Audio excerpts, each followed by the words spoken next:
there is another very important phase of warfare. It has as its target not the body, but the mind of the enemy.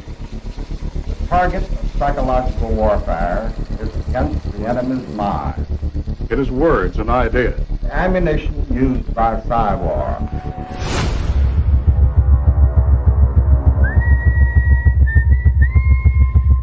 Its mission is to influence the thoughts of the enemy soldier, and at the same time is expected and encouraged to study foreign languages and the social sciences such as history, economics, and sociology. He must have a broad and sympathetic understanding of all phases of human experience. Gripping at my skin, the walls of night closing. But the use of this force as an integral part of combat has now taken on new form. As I wait to say my last goodbye.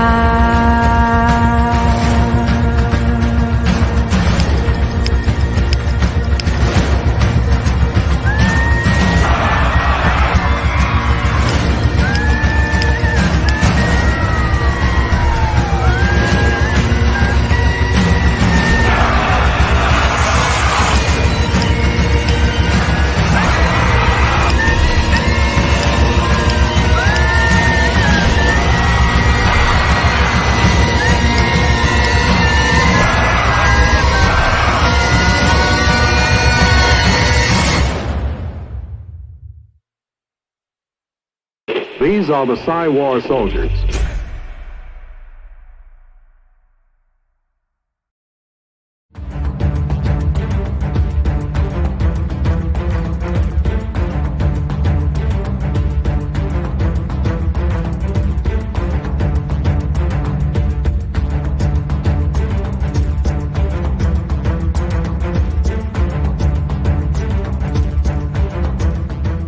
Welcome to the Daily Wrap-Up, a concise show dedicated to bringing you the most relevant, independent news as we see it from the last 24 hours. Tuesday, July 16th, 2024. Thank you for joining me today. An important follow-up show, largely around the attempted assassination of Donald Trump. A lot of information we covered, both the moment it happened, going live with different content and covering some different points, the follow-up show the next day. Most of what we discussed within that, we're going to get into, I still feel is sound. And there's a lot of different points in that that were up at, like, basically the first show we did, the full one talking about let's find the facts. The entire premise of the show was about the idea that this is on, things are developing. Even to this very moment, there's lots of stuff in the air, which is kind of shocking, to be honest. A lot of misinformation flying around. And so the point was that we're kind of going through this and being objective and keeping in mind that, as I said many times in the show, that tomorrow something could pop up that could add to it, fill the gap, and suddenly things make more sense. And so I want to go through some of those important points, one of which I think is really important about the angles that I do feel like I was a little bit off on the angle that we were seeing, and things have come out that have really fleshed that out. But I want to reiterate that I still think this point is very important around the location of the shot and so on. But I'll tell you right now out of the gate, I feel that the evidence so far very clearly points in the direction of clearly there was a shooting, and clearly that this is the two likely things in my mind are that this was a genuine assassination attempt that either came from somebody deranged hating Trump, somebody inside that wouldn't be too shocking to see our government take somebody out, or ultimate, and really a foreign entity involvement kind of a thing. But there's still no reason we should shut out other possibilities. In one of the things I'm seeing that really frustrate me from people that in other contexts are very willing to entertain and highlight, and I'm not talking about pointing at things that we can't verify with nothing to back it up, but the idea that there's a data point and that we would theorize about this and say, okay, this could mean this could mean that. And because this is sort of an emotional topic, people that I wouldn't expect coming out and saying, that's disrespectful, or we shouldn't be jumping to conclusions, or we shouldn't stop with the conspiracy theories at a time when we have yet to fully flesh out the story. And now in regard to the shooter itself, I do think that the person that they're naming, at least with the evidence that's in front of us, I'll explain why there was the discrepancy between the two people. I think it's really interesting. And yeah, it has to do with the corporate media mistake as well. But we're going to go through a lot of that information again. And as far as, in my opinion, it just continues to unravel, more and more pointing to, at the very least, a shocking amount of incompetence or willful disregard from the Secret Service. I reached out to the field office of a couple places today, spoke with the SAC at Nashville, and I'll tell you what he said. Just pretty two simple quotes in regard to the protocols around Secret Service. We also have a discussion about some interesting anomalies we'll talk about. I talked to Derrick Broze briefly earlier today, which I'll play for you around. I mean, it's very well could be a coincidence, but it'd be really hard to, it'd be a pretty, like, mathematically wildly unlikely coincidence that there was actually a discussion on the 9th of July about this taking place in Pennsylvania and an assassination attempt, which I just find interesting. So we wanted to talk about that. We'll discuss that early, but I really wanted to go through a lot of these different points and highlight again why it's very clear, like beyond dispute, that there's inconsistencies in this story, which, again, same point as the other day. There very well may be something that comes out that fits right there that makes that all make sense. And we should still question whether that was too convenient. It really frustrates people that we continue to ask questions, even though that's supposed to be what journalists do. Whether you're a journalist or a reporter or an aggregator of information, these things are very important. So we're going to go through that. We're going to talk about each of the continuing anomalies that are popping up, the Secret Service and their justification, if you call it that, around why there wasn't somebody in this location, the security perimeters, I mean, a whole lot of different things. So make sure you stay tuned for all of it. We're also going to talk about Israel in the latter half in regard to what continues to go on. Excuse me, and overlapping that with J.D. Vance and the kind of two-party illusion part of this in the middle, and how the Israel overlaps to J.D. Vance, the sort of Trump hatred from him, and how this all seems to tie together, and how all of that is covering up what's going on, the ongoing genocide against Palestine. Because let's be real, guys, this is not just Gaza. West Bank seems to be focused on more and more day by day, and I've still yet to go through that main focus, which I still have off to the side, as well as a whole bunch of stuff I want to get to around the specific point I was talking about for bifidobacteria and different aspects of the immune system. All those I will get to. I have them lined up, assuming my computer doesn't die like it did before and I lose all that information, but we will be talking about it very soon in the next so many shows. Now, that video I opened with, by the way, that is that's side war video put out by the U.S. Army. That is their video that they put out, which I don't even know what the purpose was. Is that to make you want to join the military? So my point in showing that to start is simply just to recognize that this idea that your government would be willing to manufacture events, lie about things, psychologically manipulate people, it's not, I mean, not only is it not far-fetched, they're literally advertising about it in order, I guess, to try to get you to want to join, or just to show you what they're doing, or suggest that, I mean, but just realize how alarming. That video was very creepy. People in the background with the white mask, like some horror movie. At the end of the day, the important thing to realize, and that's not even to say that I think for sure that this was something that was officially, in the context of like being staged or lied about for other reasons than just trying to allow an assassination attempt to take place. We should not be dismissing that. There is still many points that continue to suggest the nefarious act of trying to assassinate a president, which is enough to be concerned about. That's news enough. But I want us to keep that in mind. The idea that it's not that far-fetched to recognize that even going through our history, that our government would do something like this, that an individual candidate would do something like this, or that a foreign government would do something like this. So keep those in mind. So we're going to go through this now, and I'm going to start with the shout out actually to the last ones we discussed. And I will go through this again because I wanted to address specifically that one point that I got a lot of pushback from certain people around that one point, which I find interesting, around the angles, which I'm going to go through very explicitly today. And I still stand by the idea that I do not think that the alignment of where that shot supposedly hit his ear, I just don't think this lines up. And I still don't, even with the difference of the angles. And we'll also get into the weird overlap of some of these anomalies in regard to even the independent and right-wing media around these points about, for instance, that there's two sets of snipers that are involved with this discussion, not just the one and the spotter, but we're talking about two separate locations on Trump's side, which a lot of you know, but that seems to continue to be missed with these arguments about, well, here's the sniper and here's this, and then just sort of leaving out the other dynamic with the other sniper and the timing of the shots, which I still stand by in that as well. I find this to be really interesting around the angles and the timing of who shot first. And and then again, back to the overlap of the person, the time, what happened first, where he came from, what he was carrying, and all these different anomalies that just simply to me don't add up. And the lack of information coming from people right now is kind of unbelievable. There's times in the past where you get this stuff, near instantaneously.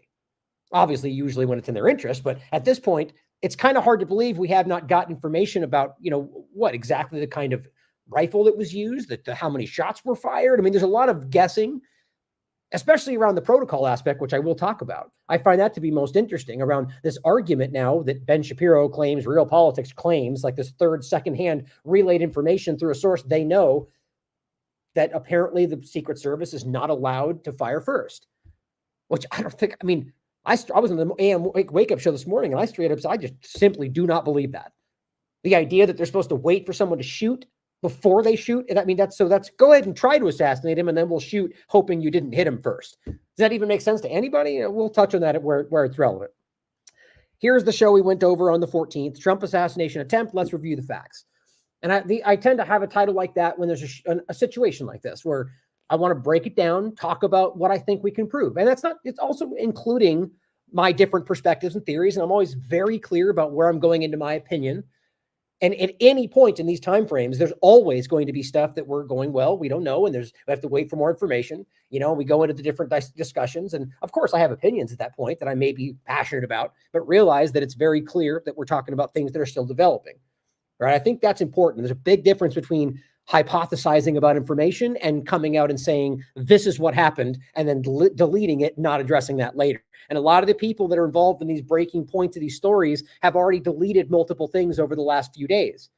Again, the original point about highlighting what they claim was a person named Mark Violets, I think it was Mark, who turned out to be a guy named Violi who lived in Italy.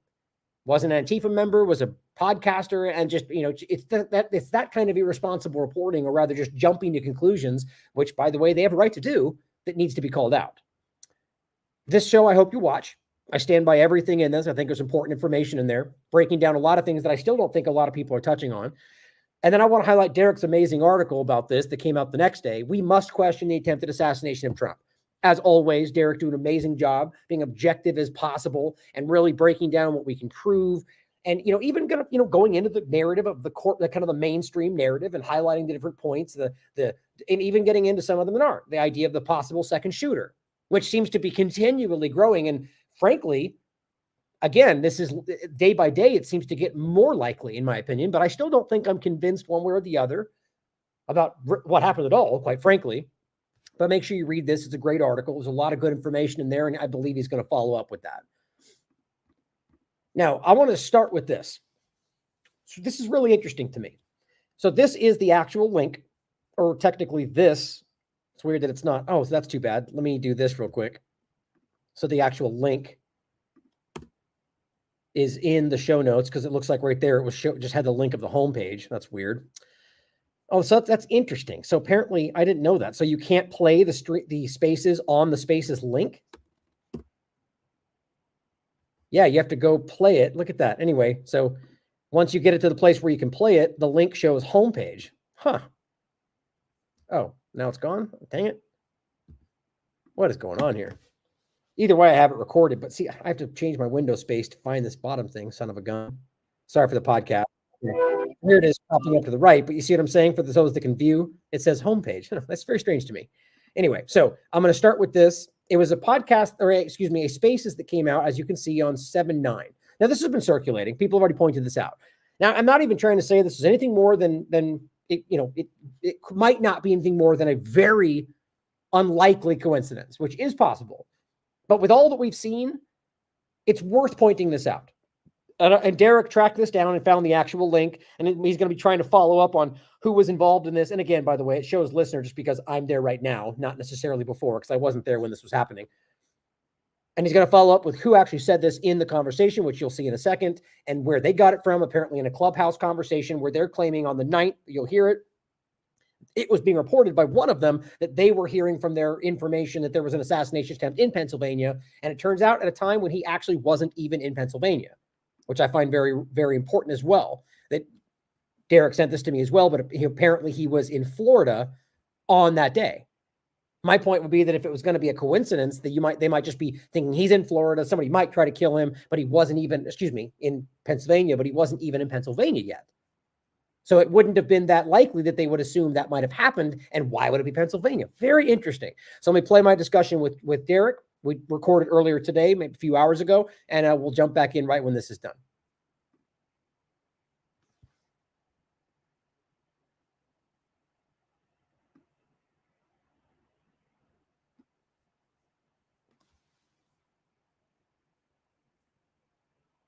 And joining me now is Derrick Broze to discuss a very interesting part in addition to the story, the conversation of the attempted assassination on Donald Trump. And it's something that had been circulating in social media. Derrick was able to track down the actual spaces where this was recorded on July 9th, discussing specifically an assassination attempt on Donald Trump in Pennsylvania. And you might remember it was right about the time when Comcast was down and there's all the conversation around that. And it was discussed within this conversation as if that might have been some sort of a link to the point, at least happened at the same time. So Derrick actually found the spaces, which we'll play, and we want to discuss what this might mean. So thanks for coming on again, Derrick. How are you? Oh, man, it's been a wild week. It really has. It really has. This story's taken actually over just 3 days. It's been a wild 3 days. Yeah. It really just it blends together, doesn't it? Just takes over everything. So you were able to track down the spaces, which we'll play in just in a second. And it really is anomalous. Like this, when I first saw this, probably like a lot of us, I'm like, okay, it can easily be lied about, and I even saw, which I won't even bring into it, a tweet, or rather an image, a screen grab of like a DM where it was saying something similar, which could easily be faked. But when this came into the conversation, I just don't know how this could possibly be manipulated unless it was changed, everyone was involved. So give us the backstory on this before we play it. Yeah, so there's a clip going viral of a gentleman speaking. I don't know, this is like, I really don't know any of the people involved in this space, I'll just say, but the clip is going around Twitter, and it's a guy talking to the camera and basically just explaining, hey, there was a Spaces a few days ago, I was part of it, and somebody mentioned that there was an assassination attempt, and then he holds the phone up and then, records it from the phone. I'm always skeptical of stuff like this. You see these things very commonly on Twitter and Instagram and Twitter too, and TikTok. Videos or screen grabs, like you said, Ryan, I always, for me, I'm like, I'm not going to trust that. So if there's any details like a name, a date, time, I'm going to try to track it down. And that's what I did. I spent all day yesterday trying to find the actual people and eventually track down the spaces. And, we'll hear what they say in just a moment. But I would say my next step in pursuing this, which I think it's weird enough to pursue, it's like you said, it's anomalous, like it doesn't make sense at the moment, would be to track down the person who actually says this, who's on the space, because they make reference to hearing it off the Clubhouse app. So then if they heard it, maybe they can tell, hey, do you remember what conversation you were a part of? Who was hosting that? And then you could try to track it down further and get to the bottom of who heard what. And that, I think, is really the most responsible next step, instead of just kind of, not only in terms of the investigation, like think about this, if we don't go deeper into this particular element and this angle, looking back in 5-10 years as people are investigating this event, as they obviously are going to be for years to come, people are going to wonder, oh yeah, you remember that random Twitter spaces where somebody said this random thing? And if nobody follows it up, then we're not going to get any more details. So to me, not only is it the responsible journalistic thing to do, but just in general, this is why I didn't share it yet, because I didn't, I wanted to track down the actual space before somebody was already pointing out, oh, it looks like it could be manipulated. It doesn't look like anybody's microphones are open, this and that. So I was already skeptical, but it is a legit Twitter space. It was broadcast on the evening of July 9th. And we'll let everybody, I guess, check it out. Oh, I was just bringing on screen the actual live page. Well, there's a couple of downloadable things for spaces. Neither of us were able to kind of make it work unless we want to subscribe. So this just is just showing you guys on screen the actual page itself, which is right here. This is the actual Twitter space. You can clearly see July 9th, right? And so what's interesting before I play it is just the idea that, so this is, as far as we could tell, this is a real space. So if this was fake, that would mean Twitter would be involved with altering that date, which it seemed that no reason to think that at this point. And you can see, some people in here that people recognize. Alpha, there's A couple other that stood out and like the people that were involved and so on. And this just shows us is here now because we're currently listening. That's not in regard to before. Now, what's interesting is just that this is about an assassination attempt on Trump in Pennsylvania being discussed on the 9th. So it's certainly a possibility that there's just a coincidental fact that happened, but it'd be very, very slim. So I'll leave it right there. Let's listen to the actual spaces. Then we'll talk about it a little bit more afterward. Everything is so intertwined. And for me, the Catholic Church. Oh, and I will say, so this is their, the conversation, as you can see, the title of it was Secrets and Skeletons of the Vatican. This is the tail end of a point she was making. Then it gets into the first part where it's mentioning this, and then it cuts into the part they mention it again, like I think like 20, 30 minutes later. Is a very huge component of how this pyramid works, and also how the Anunnaki gods set up their different religions on the earth, and how the Catholic Church was a part of that system. So the Catholic Church is called Catholic. That translated means universal. So you have to ask yourself, why does Catholic mean universal? Why is it called the Universal Church, right? Why not just earth? Why universe? Why out there? So there's a connection there. So I think that everything that we're speaking about is so relevant and is going to tie us into the conversation today. So Maze, you opened your mic. I saw you. I did. I just need to see if this is true. I heard that there was an assassination attempt on Trump tonight and that Comcast is down. Is there anyone that's heard any of this or can validate any of this? And where the hell did Alpha go? Because he probably... all right. I don't know. I just wanted to announce that. I announced it before I validated. So don't run down the street with it. Do your due diligence. I will be doing the same. Sorry, MB. I just wanted to bring that up. No, we need that. I mean, if it's breaking news, we need to hear about it. So, yeah. And now that you said that, I'm sure we have some listeners that are going to be quick investigators. We need Trump Girl to get on that. Trump Girl will get on that for us. Okay, great. So we'll get through the hands, guys, and this video that I have is going to help us connect so many dots and see so many skeletons in the closet of this entity that has this image of this Jesus. Egypt then. Okay, so now I'm jumping it up to the next point. And that's all the recording. So again, Maze, I was going to say, was somebody else that most people probably recognize, this large account. And I would add to the idea that they're all muted. That's pretty much how these spaces go. It's kind of the decorum. You're supposed to keep it muted until it comes wrong. So for the best of my knowledge and what I understand, this seems to be a legitimate space, right? So just any other comments before we move to the next one, Derrick, about anything else? No, I mean, it's real for sure. Yeah, I think so. There's a lot of research with Trump and stuff. So far, they haven't found anything. Have you found an update or no? I just ate a potato chip. Give me 1 second. Oh my goodness, you're going to make me get my potato chips out. I'm going to want my potato chips now. Listen. For real, man, these Pringles, every time I walk by in the kitchen, I'm like, I'm just going to get one. I'm just going to get one. That is what they say. They're bioengineered. Oh, Lou. Lou, come on. Okay. Listen. Alpha's back. Okay. Go ahead. Like old times. Sorry. So so I reached out to her and asked her where she heard it. And she said that somebody, I guess where she's in Clubhouse right now. And she said that somebody that's in there in Pennsylvania, where apparently he's at, is reporting from there.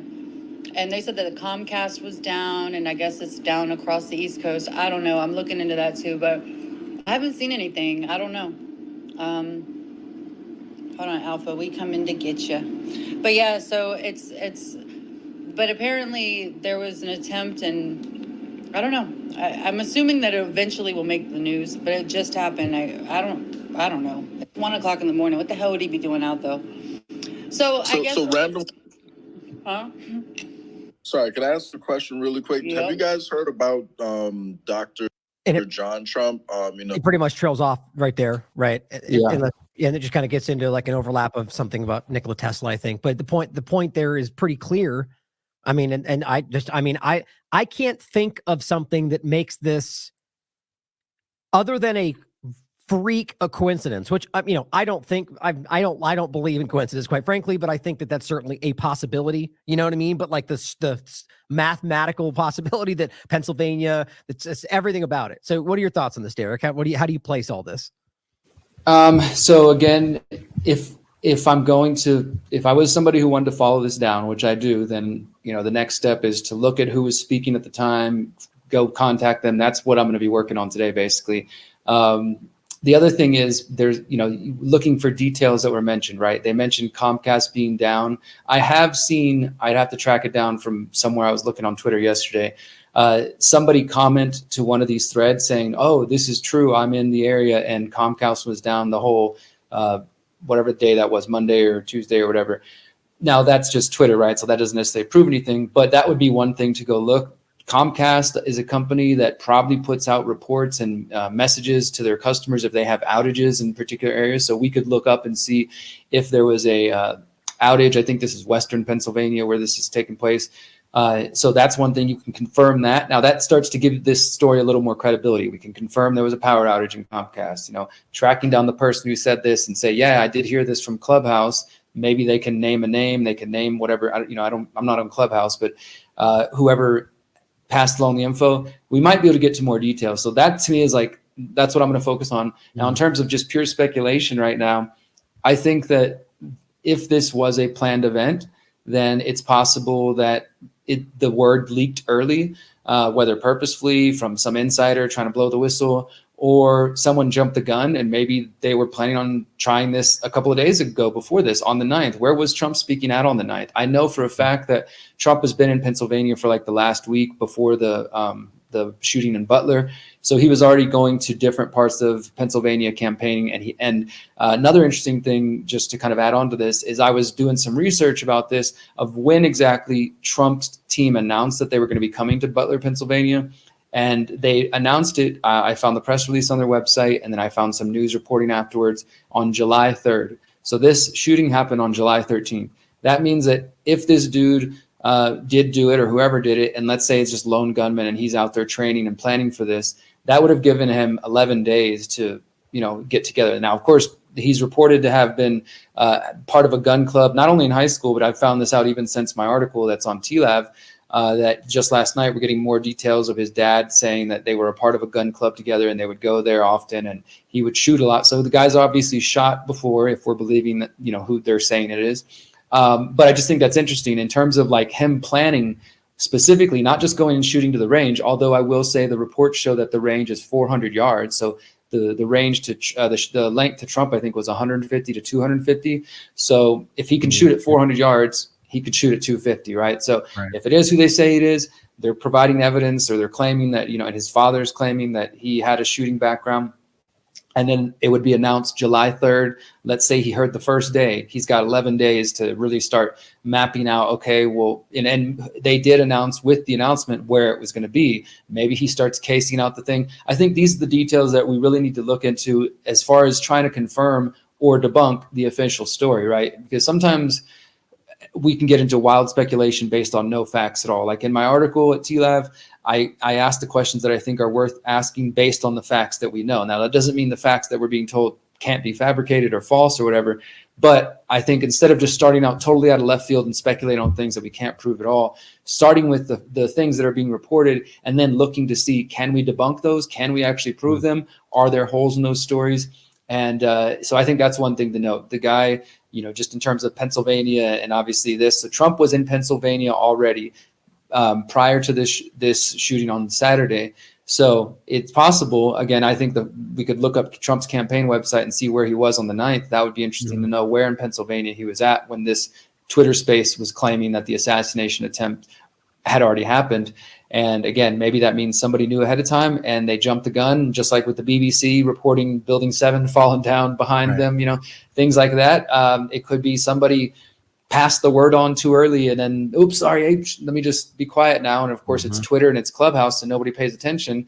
And then of course, 4 days later it happens and now we're all asking questions. Or maybe for the very purpose of making confusing, which is, you know, either way, this is kind of a hallmark of past events, like you mentioned with BBC and these times where we've seen these kind of leaked, rather intentionally subtly put out points. But I mean, all that aside, this is all complete, speculation. For me, they're two separate points. One is about whether, if this is a real thing, definitely, which I agree with you, digging further, finding out who said it, where they heard it from. Clubhouse kind of being perceived as sort of like an elitist kind of, grouping thing where, they may be more wealthy and more inside or so on. But either way, for me, it doesn't even matter what it's connected to. I mean, it does, and that's insofar that you find out what it leads to. But the main point for me is that somebody said this, recorded, provably on the 9th. Like, that's kind of shocking in and of itself, wherever she heard it from. That seems to suggest that this was at least floating around the conversation before it actually happened. And so again, to me, that's a relevant point no matter what. But I mean, again, I highlight the fact that it's, as slim as it may be, he's a president or former president and running again, likely the selection, I argue.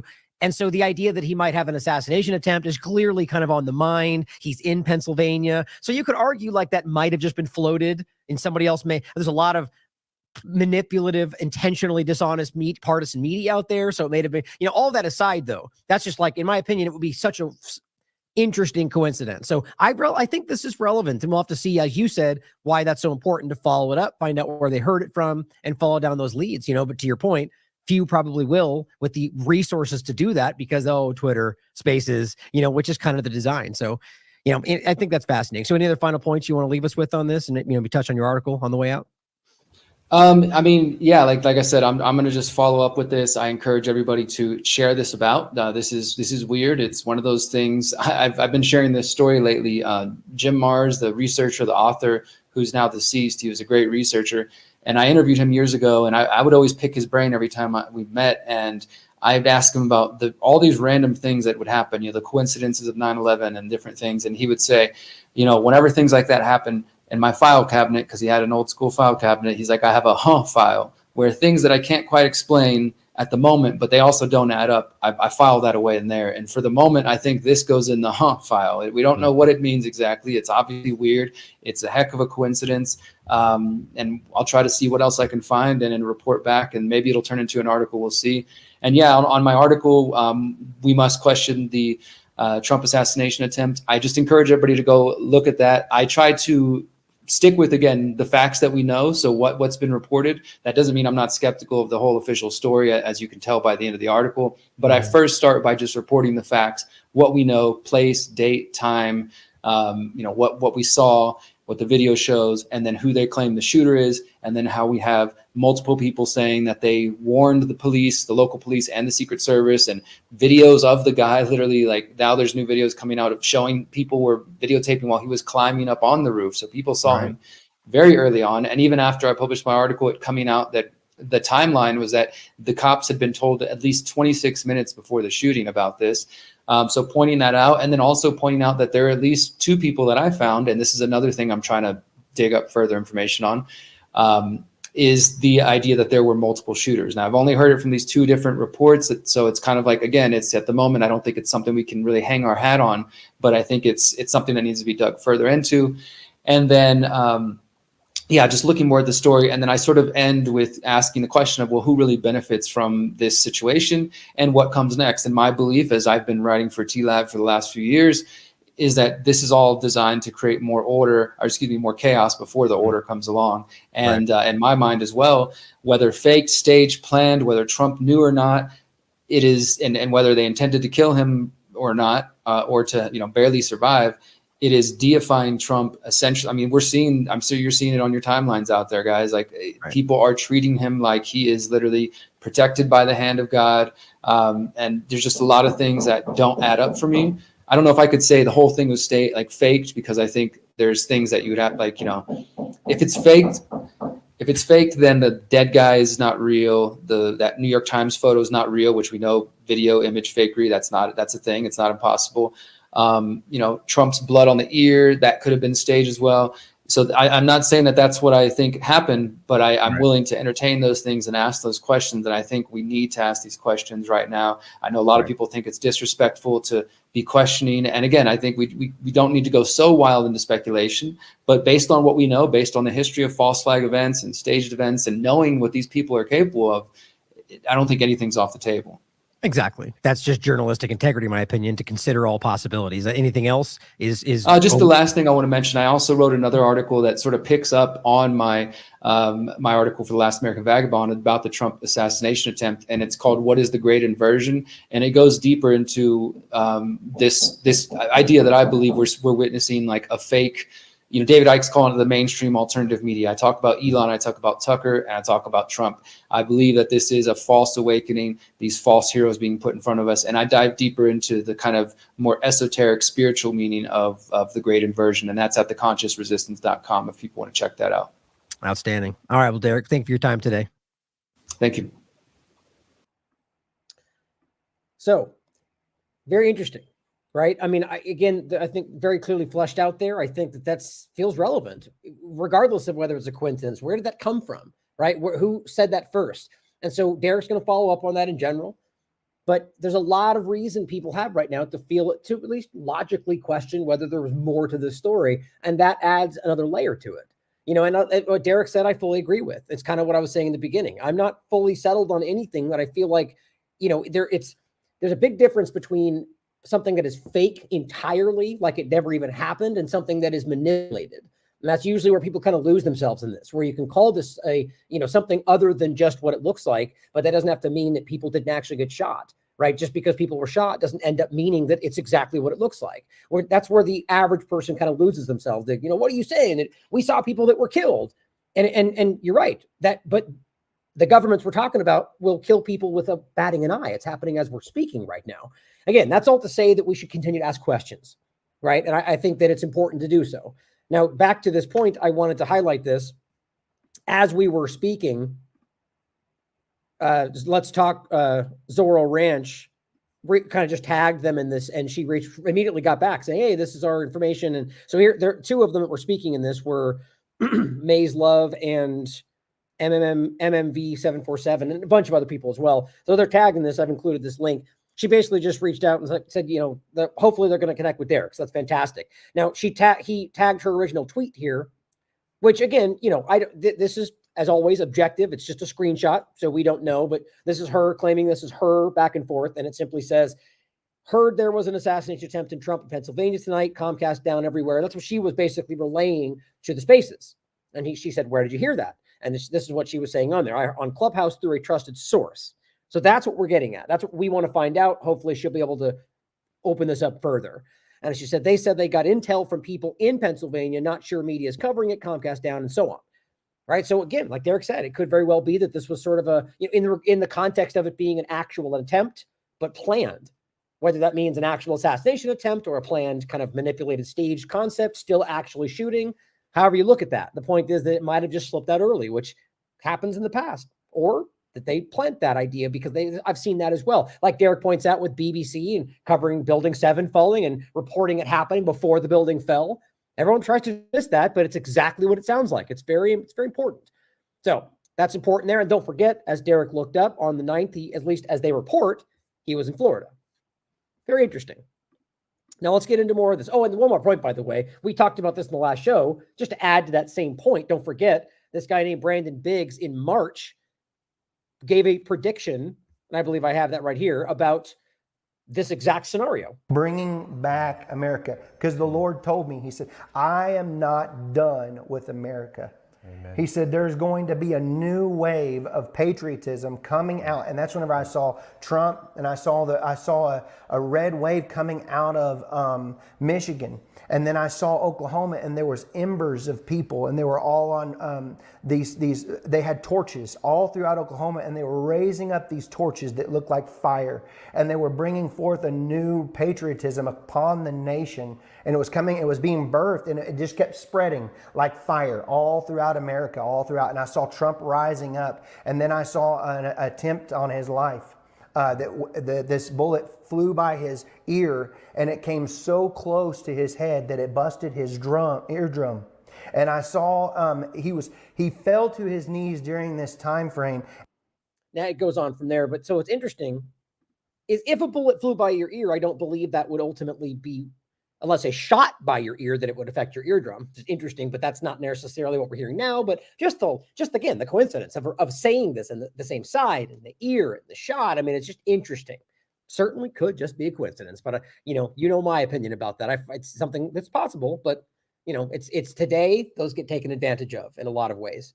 Now, in other anomalous reports, before we get into kind of the more of the breakdown of the angles and the actual images of the injury, and a lot of this just doesn't seem to add up to me still, is that there's been some ridiculous reports. And I don't mean necessarily like false. Again, question it, because we don't know whether they're lying for some other reason. But this is coming from corporate media, from Secret Service, reports that are laughable. For instance, Secret Service identified rooftop security risk before the rally, which I pointed out before, I think. But the point of that is, first of all, if this is, and this is the thing I talk, and Wake Up actually, where we pointed this out, that this is supposed to be outside the security zone, is what we were told right away, right? That's why.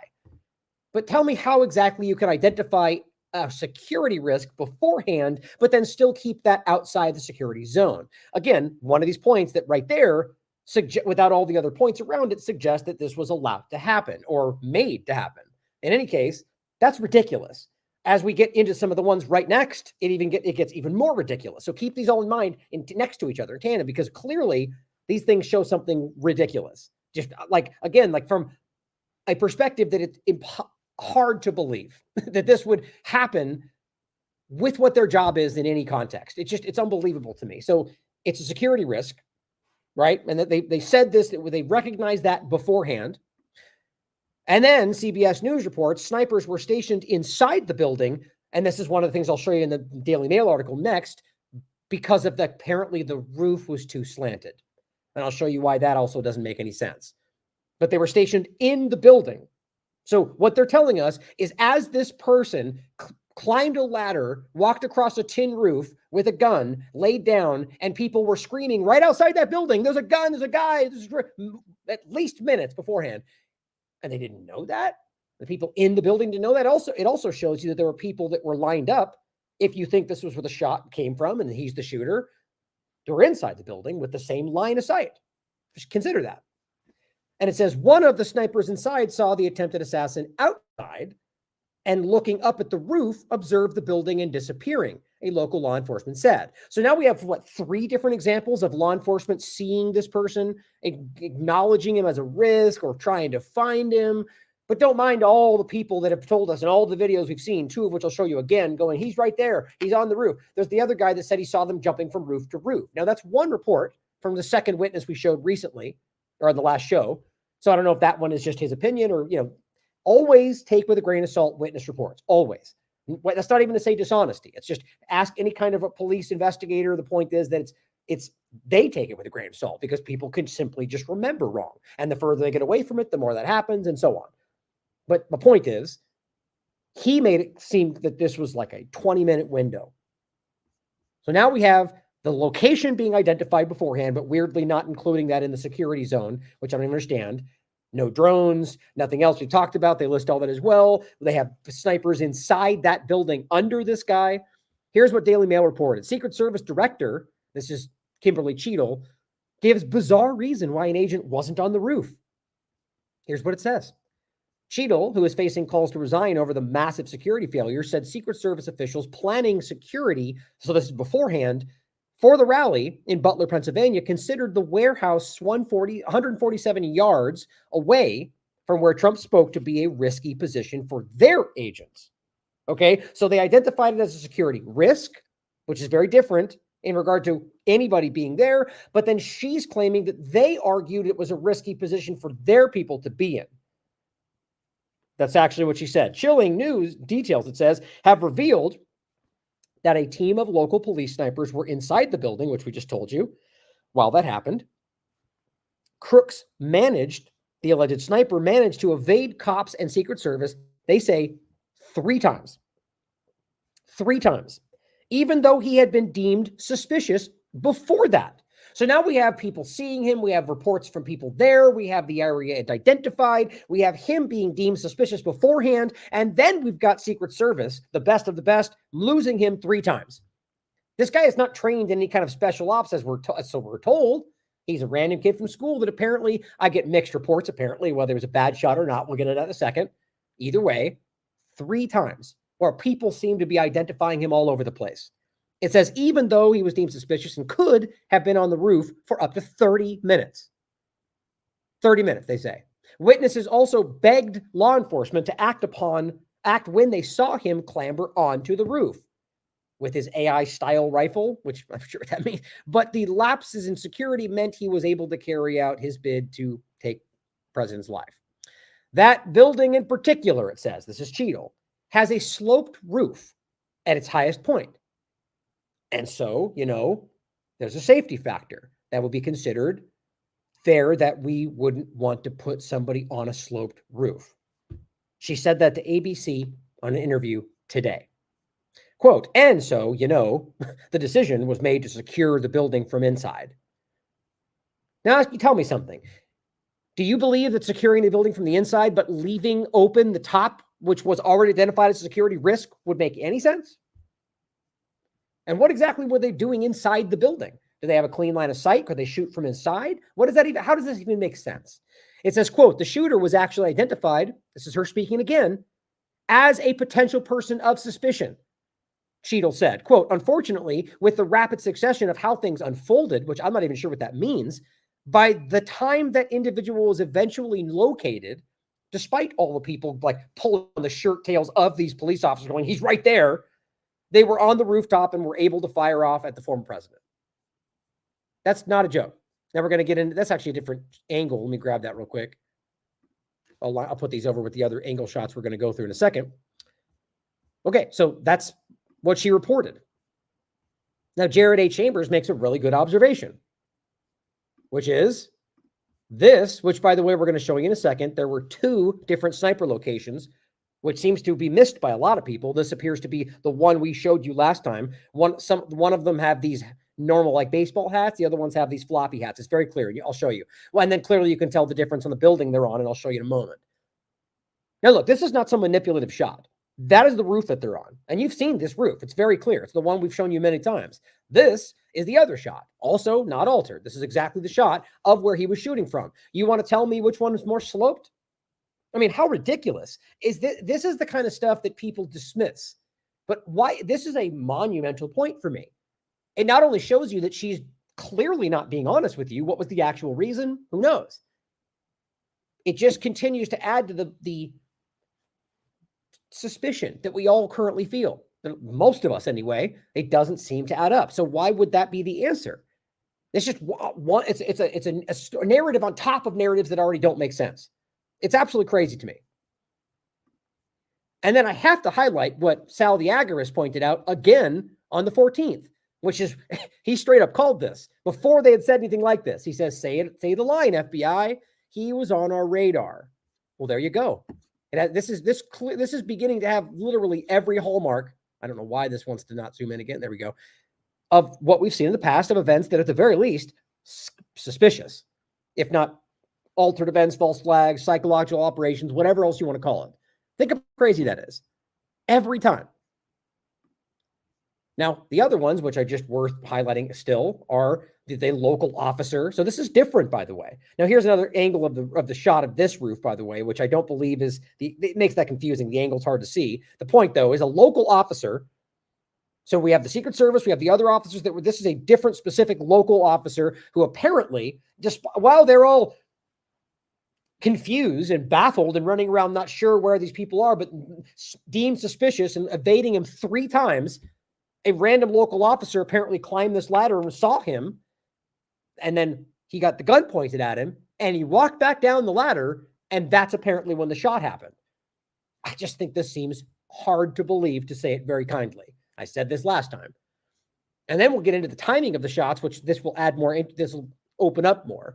The idea that as far as I'm concerned, the last shot that we heard, based on what I can see, and again, maybe something will come up that shows this is inaccurate, there's more to the story, but based on the timing from multiple videos, it seems like the last shot, the anomalous kind of last one, outside of all the ones that were in kind of a series, was the one that killed this guy. And I'll show you why I think that. I did it in the last show, but you guys can decide for yourselves. Now here, and this was just what I want to include this. This is entirely unverified. But I just think it's interesting to add to all the information flying around. And of course, we have the examples of a lot of partisan media out there that seem to be trying to muddy the waters. You can decide for yourself where this lands. we get this kind of reporting from a lot of these larger accounts. If this is real, it's insane. Or this one, same thing. It would be crazy if this was real. So the point is we don't know. And usually that's an indication that's likely not. That's how I feel usually. But you could decide this is another 4chan post, which I've seen more things on 4chan that end up being completely illegitimate than I have that are. But there are plenty of times where things come out from this that seem to be kind of, in a spooky way, far ahead of the story. This is simply saying, my name is Jonathan Willis, and he's claiming to be one of the officer in the famous photo of the 2 snipers. But again, there's more than 2. So that makes me think that this guy doesn't know that there was more than 2. And so that makes me think that's not the guy, my opinion. But it says that he came to tell people essentially that he saw the assassin in his sights for at least 3 minutes, but he was basically told to stand down. So if it does turn out to be true, that would add a lot to the story. But as far as I can tell, it's completely unverified. So we'll have to wait and see. Now, let's get to the point about the angle, as well as the timing.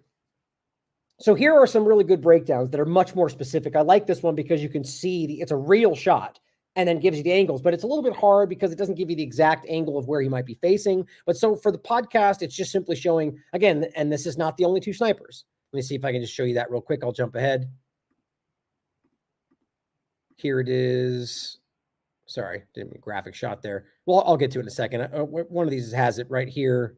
Where's that? Anyway, I'll get to it. There's the show. It's an important post that shows. Here it is. There's 2 sets of snipers. See how this one for the podcast, one building has the number 14 under it with a different wires in front of it. And this one is the one that I was showing you the other day. This one is the one that's kind of where Trump was facing to more of his right. This one was more to the left. And I'll actually show you right here.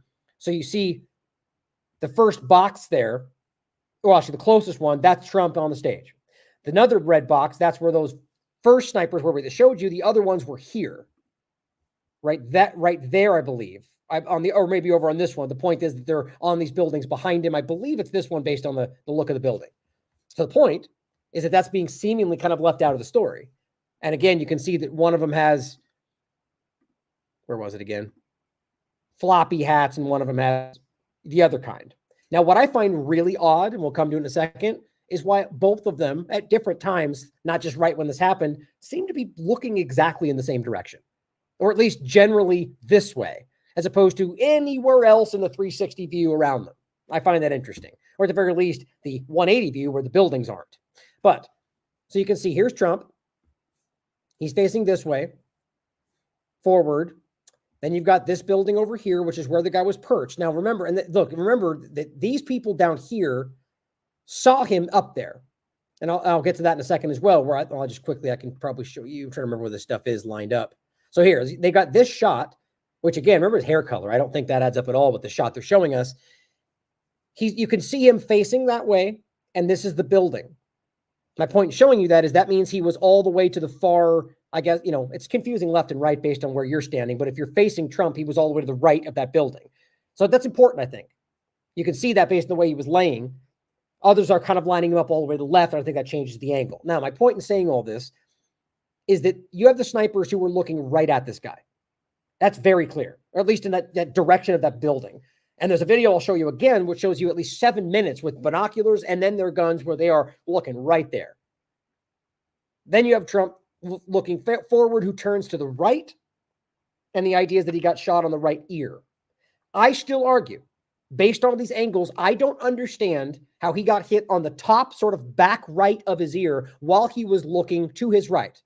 I'll show you some of the graphs they have. You guys can decide for yourself. I'm not saying it certainly could just be the way this happened. And the angle they're all saying, God saved him, is a kind of the narrative we're seeing. And I'll show you why that doesn't really add up either, because he was looking in that direction for a while before the shot happened. He did barely turn back and then turn back again. So tiny variation. But this idea, this narrative that was presented that he was sort of looking forward until the last he turned his head is not really what actually happened. And I'll show you. This one's another kind of image. Actually, I'll leave these up. We can look back at them in case that comes relevant again. Here's another one that shows you more of a bird's eye view. And this has this rumor down here, request to kill, but denied by them. But I don't know if that's accurate. But so this one gives you kind of a better shot. Building, same thing, all the way to the right. Then you got the sniper here, and you got the ones right behind him. Now, why would they be looking in the same direction? I still think that's odd. And then this is what this shows you as well, that it shows you where the two casualties were, which backs up the idea of the shot. But Trump is sitting here more in the middle, and he looks to his right. I mean, you guys tell me. To me, again, the idea was this guy was more. I personally thought the building, based on the first shot that I had, was more towards the bottom of the picture. And that's, if you can tell, this is a real shot of the actual GPS. So that's the building. And so my point is, if Trump looks to the right, where he did, in my opinion, based on the way this lines up from multiple angles, I still argue that his ear was not, it wouldn't have been the shot that we saw. That's my opinion. And if somebody gives me some kind of specific, like a direct scope shot from there that I can see, that maybe that'll help me see it better. But I personally still don't think that adds up. And it's as simple as that. And I certainly could be wrong. But I feel that the kind of emotional resistance to this possibility, it seems odd to me, personally. Oh, and this is one I just added from the Daily Mail article. This one, so here, this is, again, another shot. But see, here's the problem, guys. You see how they're putting the shooter all the way over to the left of that building? That's not where he was, as far as I can tell. They also have him aiming the wrong direction, which I think is interesting. So this is Trump facing forward, right? You got the snipers, again, looking kind of basically both toward him. At least this one shows the other sniper position. But you see, when you move the position to the correct position, which was here, because if the point is, if it was over to the left, right gets confusing, depending on if you're facing Trump, just further down on that building, the point is you could see people with this shot that got the shot of him from there, right? So you can see that he was far on this building and angling towards Trump. Now, again, that could be just the images could be fleshed out in a more bird's eye view that make that seem more fleshed out. As far as I can tell, based on all the information we have, that doesn't seem to line up for me. If he was here, which I believe he was, then Trump looking this way would not have given him a shot on his ear. Now, even with this shot, though, guys, think about this. Even if he was directly in line with him, he looked to the right, and you're going to tell me it's going to clip the back part of the upper back part of his ear? So on that note, let me show you these. Look at where that is, the upper back. And on this one, quite frankly, it doesn't even really look like there's a problem with his ear. I said the same thing here. It just looks like blood, and maybe there's a little bit of spot on his ear right there. And then, of course, when he went to the RNC, it was patched up, which you'd expect. I mean, whether there's we'll wait and see what we can see, right? And we can talk about that then. I'm sure we could simply argue that they took a piece out of his ear after the fact, but we shouldn't assume, right? That's the point. We can hypothesize, but let's try to engage with what we can prove. So my point is that if that's the case, from right there or right there, I really want people to try to explain for me why they think that would have been hit. It would have at least hit the first part of his ear and then the back part of his ear, if that's where the shot was coming from. I just still think that seems very obvious. Now, here is the full original unedited shot. Let's take a look at that, and we'll go through that again.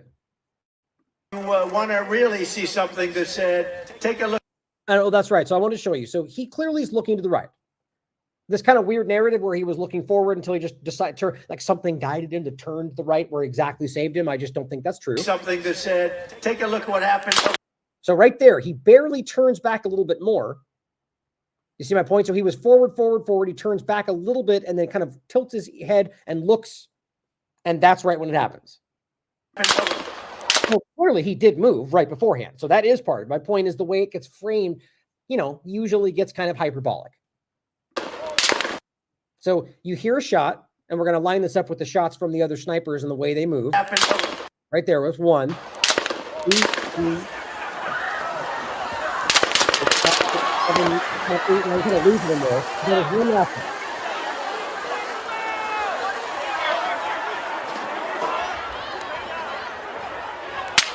Okay. Sounds different, too.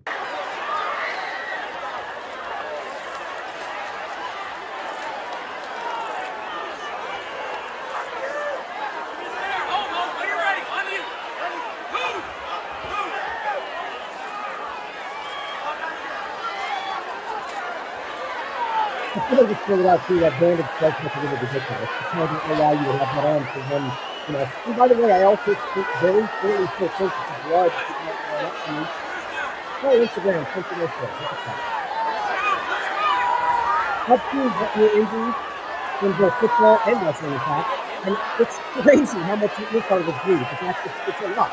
And I just don't think that lined up with that. I haven't seen any blood on the left collar, not where it's again, there may very well end up being something that's strange this time, right? Okay, so this is where it also gets anomalous, right? So at this point, they claim, and you can hear it in different reportings where it's down. And there's a lot we'll get into. There's a lot of reports which could just be kind of, circulating the conversation, which tends to happen in partisan, circles where somebody said this, they saw that, it becomes, we all saw a second shooter, or it could be a second shooter on the water tower, becomes the kind of common narrative. I'll play some different clips from people that have been pointing that out.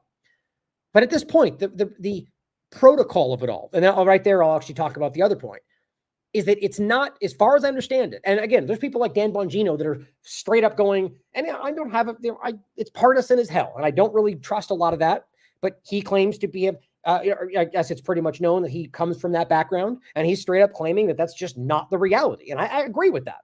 I really do. The reality being that a Secret Service protocol is that you immediately get this, you don't let him come back up and wait and pump the fist. And I mean, he should be covered, as far as I understand it, with some kind of ballistic covering and run him to the car. Just everything about this, even with the B team, as we're told, that Joe Biden took the other people, it just still does not add up for me. And since I paused it, the point is that I called a couple of offices today, I believe, and just trying to get someone to answer this question. I think it was Baltimore, and I called the Nashville field office. And interestingly enough, I was asking for like a media liaison, and I spoke to the SAC, the secret agent in charge, which is interesting. I was like, oh, it's like, well, I'm sorry to bother you. And this is, I didn't record anything, so I didn't want to, violate some law with the Secret Service, but I ultimately just basically what he reported to me, direct 2 quotes from my talking with him. And I simply asked, what is the protocol for shooting first in regard to whether there's an engagement and there's a risk or even a shot, when are they allowed to fire is the point. Can they fire first if there's a potential risk? He simply said, we do not provide any context around protective measures. That was the first quote. And then said, when I asked and simply said, well, is there another place that I can find it? Is there something you can direct me to? He said, quote, no one is going to answer that question, which I find, I get it. I get the idea that is I guess it might give you some kind of insight into what they like. I don't know. Wouldn't you want people to know that you're going to fire first if you send something? Wouldn't that dissuade? So, I don't know. Either way, that was the response. And like Dan Bongino, for example, he flat out has already publicly argued the opposite. And again, my mindset is you're telling me, and maybe it's the case. Maybe it's changed. I mean, remember there was a time where they moved and it's still the case, Secret Service from, I think, the Treasury Department to DHS, which still resides there. And DHS is, known for some pretty weird stuff. But the point is, if you're going to pretend that they're not allowed to fire before somebody fires, that pretty much guarantees that if somebody gets in this position that they're going to kill the president. And then they're going to have to respond to that. Even if you see them with something, a gun, you're not allowed to fire first. That's what they're claiming. And the quote coming from Real Politics that Ben Shapiro was sharing was that, what if it ends up being a telescope? Well, what if it ends up being a gun? I mean, I just don't even understand how that makes sense in any context. Now, I'm not saying I necessarily agree with or want the Secret Service to be able to fire at anybody they worry about, but I'm saying that has always been what we've understood to be the reality. I think it's very strange that we're getting that kind of statements now. Now this continues. He stands up. You don't know what else is happening. There's no way they could have cleared this by now, other than the one person they claim they shot. And they let him stand up. They let him, he says, wait, which I think is strange. They let him fist pump and multiple cameramen come up and get shots with it. I just don't believe that. That does not make sense unless these people unless I fully don't understand the protocols of Secret Service, which I've spoken to people that claim that they understand it. And again, even Dan Bongino, who claims he comes from that background, says it's not the case. If you're going to get my shoes, which I don't think that makes sense either. You wouldn't wait for anything. There's no special covering. Wait there. There's this tight. I mean, look how exposed he is right there. His face is wide open. His face is open, in fact, in the direction of one of the largest openings in the area.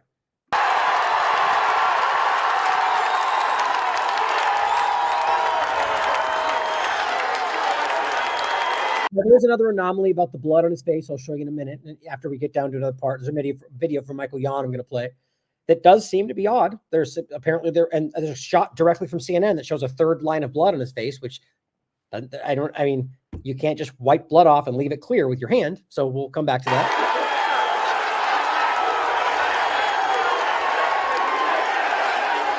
One of the more skeptical people I've overlapped that with this comes from the WWF and so on. You know, to me, that's more of just a kind of superficial point. It's hard to tell. You know, whether he does that in the normal sense or not, you know, it's just another point to add to your mind. And then, you know, they just get him in the car and he goes. That's the end of the video in general. So here is what you've been seeing about this angle, the shot and the angle, right? So the point is basically that when he first was turned, they claimed that, you know, would have hit his head. But because he turned more that way, that it would only hit his ear. But you're telling me that this is going to hit your ear, the top back right of your ear, but not the front, from a shot straight on, which, by the way, was not even where he actually was, right? It was not straight on. Either, no matter how you look at this, the shot was not a direct line, especially when they tried to angle it further back there and to make it the direct line. I still think that's very clear. I really do. But the other point about the angle, again, you know, the idea that, so you're saying that much of a tilt from where that shot was coming from changed. I mean, it's certainly possible. And you watch the shot, he does kind of weirdly tilt it in a way. So maybe that's, actually here, there's a better one right here. This one shows you and this one is from Chief Trumpster. But again, you know, I can't verify you know, just because it has this video that's supposed to make it feel like it's specifically like mathematically brought. I don't know if that's the case. But my point is it shows this. So they're claiming where he is right now, that's the angle. But look at the way the head turns. I just don't know if that makes sense to me, that that's the same as that. And then again, though, look at the shot. So here's what's interesting. Even there, you're telling me that only hit the back part right of his ear?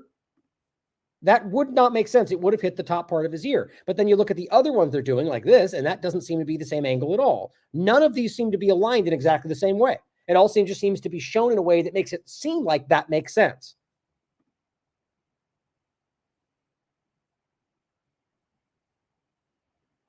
Interesting. Now it gets more. So again, here's the shots in case you want to look closer. This is the best high definition one I've found that shows that possibly being the spot right there, which it does. It does look like something is missing. But then from other angles of the shot, it doesn't seem like it.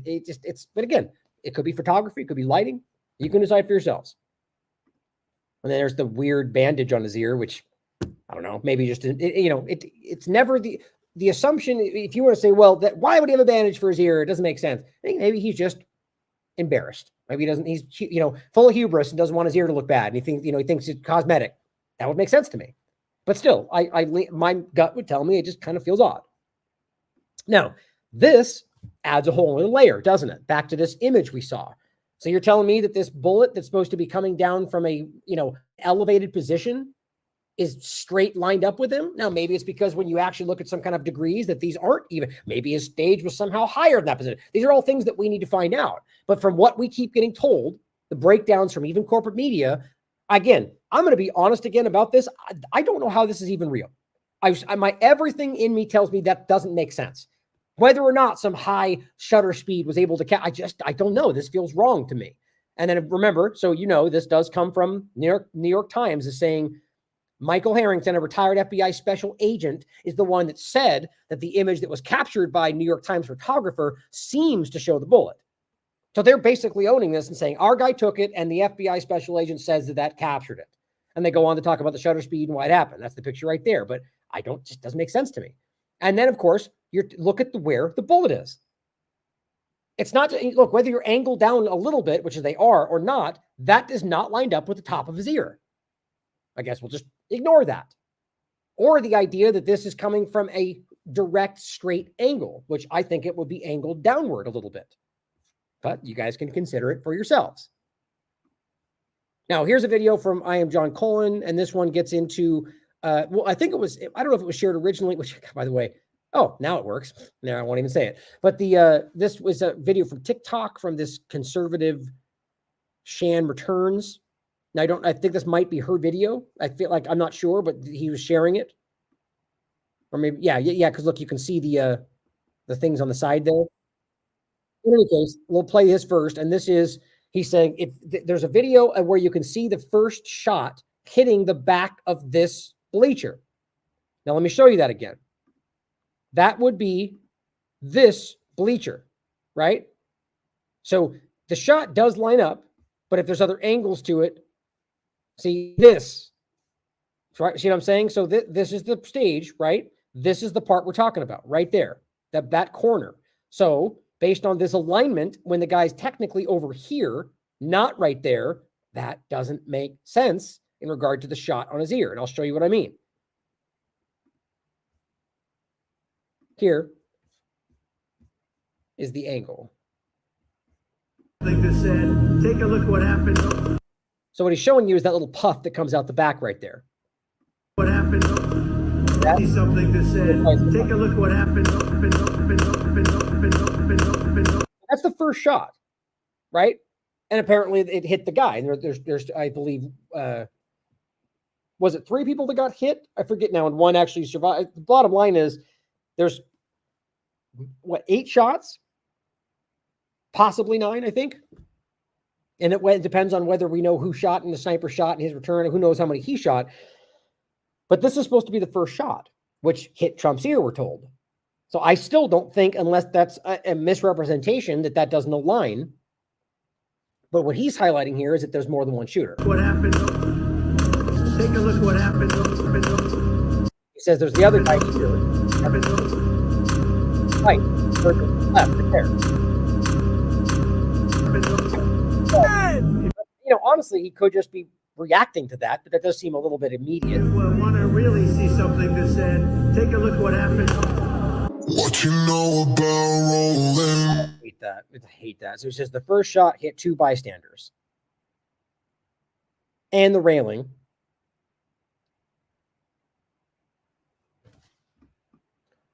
Okay, so he's just highlighting that the first shot hit 2 bystanders and the railing. There's more to it in regards to the multiple shooter theory. Here's the other one.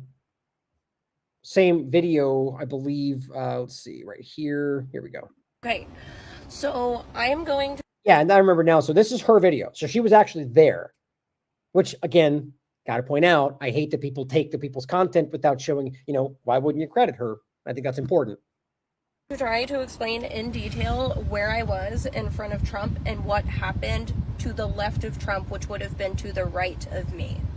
First and foremost, let me show you how close I was to put it in perspective. So with Trump facing me, I was to his left, but I was pretty close up there. Now let me show you the bleachers to the left of Trump, but to the right of me. Okay, so there's the bleachers to the left of Trump right there. We've all seen that little, whatever that is, a crane. So that kind of gives you the spot. And I appreciate that she's kind of breaking down where she was. Which was to the right of me. The unaliving happened to the bleachers on the far right side of Trump. I'm over on the far right or far left of Trump. Did you just call it unaliving? I don't even get what that's like. The person was killed, I guess. I mean, that seems like a weird thing to say. Is there something to that? Some conservative thing? Let me know. These are the same bleachers. Watch the top left. These are the same exact bleachers. These are to the left of Trump. Right there. Those shots came from the back. Now watch it in slow motion.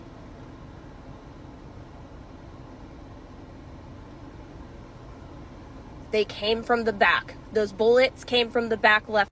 That's what she's saying. Of Trump. Now let me show you what happened after those shots were fired. So it's interesting, right? So you got one person saying it's coming from the back. So she's arguing somebody shot. I would disagree. I think the way that plume comes out seems to suggest that it did come from the left or from where the shooter was that we know about. But it's certainly possible, right? So it's just funny how whatever it's the perception of somebody else taking somebody else's, which I'm sure they saw what she was saying. So I think it's funny that they just, this stuff proliferates and people just take other people's work and it gets misrepresented. Who knows? You guys can decide for yourselves what you think that shows.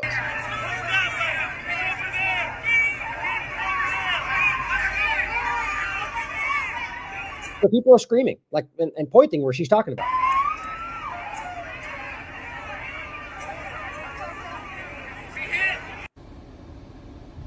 That was on the left side of Trump, where people are saying that shots were fired from behind the bleachers, and you can clearly see them like telling Secret Service, it's from over there, it came from over there, and you can see people looking from behind the bleachers. That's pretty compelling, but of course it could just be that they, an echo, or the shot fired and they thought they heard it from over there. But a lot of them seem to be suggesting that, so it shouldn't be dismissed. This timeline of events that I just showed you all came from the left of Trump on my side. I don't know what happened on Corey's side. I don't, and I'm so sorry for what happened to him, but he is not the man that I saw. He's not. Something happened. Well, I believe that's the person the first one that was highlighted. I think it was a firefighter. I forget, but the person that died we talked about on the first show. Happened on the left side of the event. And I'm tired of people gaslighting me. I'm tired of people telling me that I was in a panic and I can't think clearly and I have no idea what I remember. I do.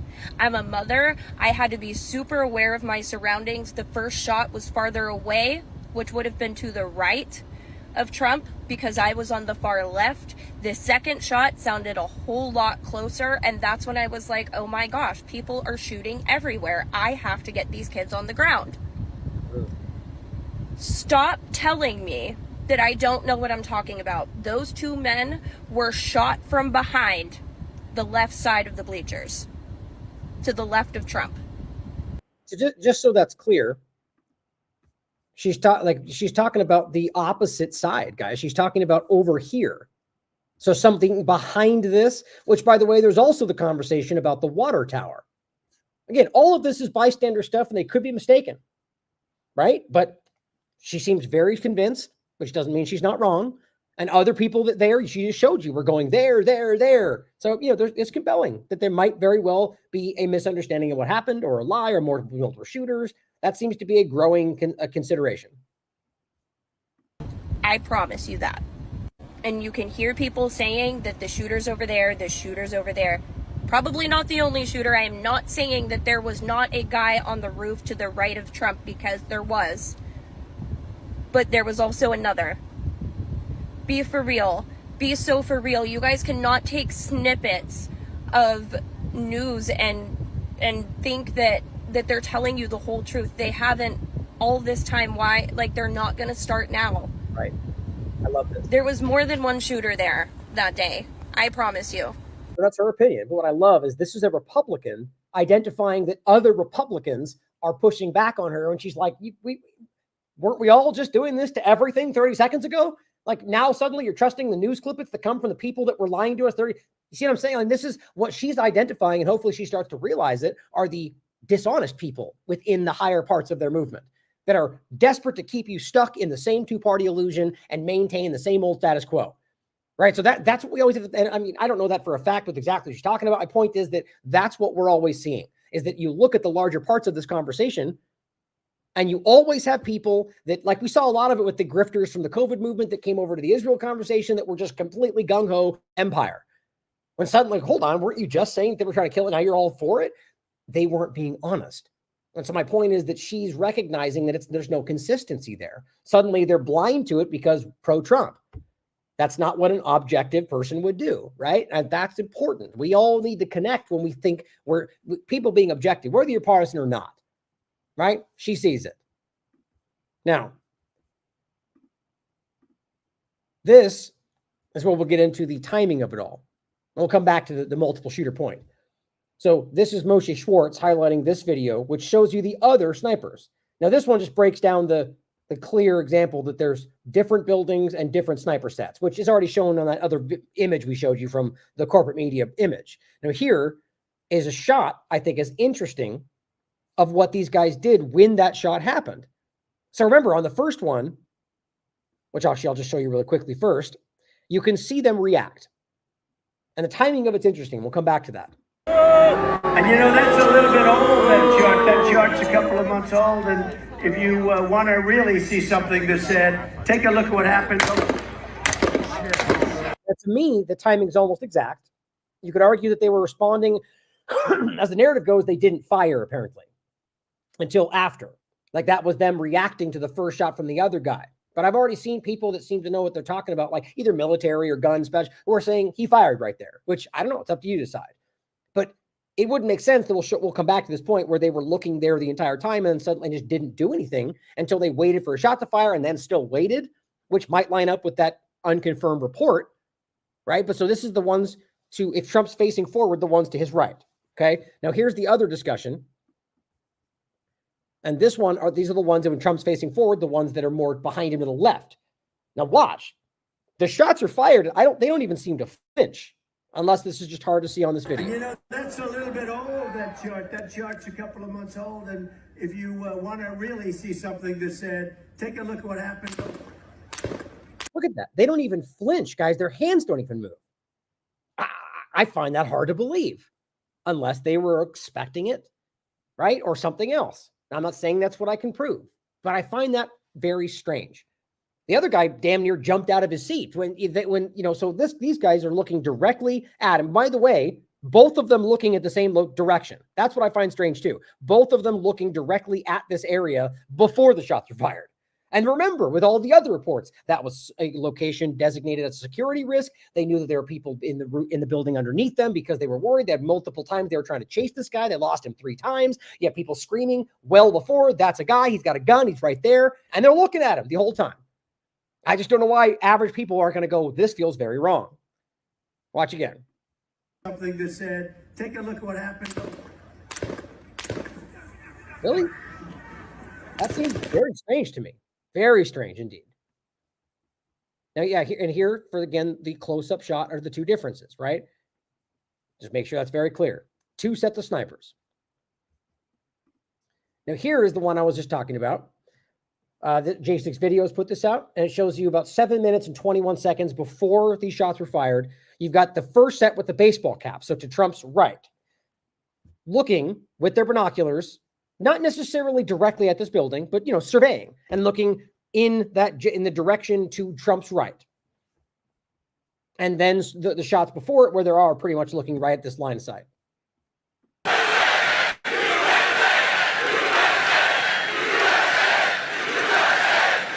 That's when I left office. So now, like, it's fuzzier, but you already saw that was what I was just showing where they were aiming the other way. So the first point, though, is to show you that they're looking with their binoculars.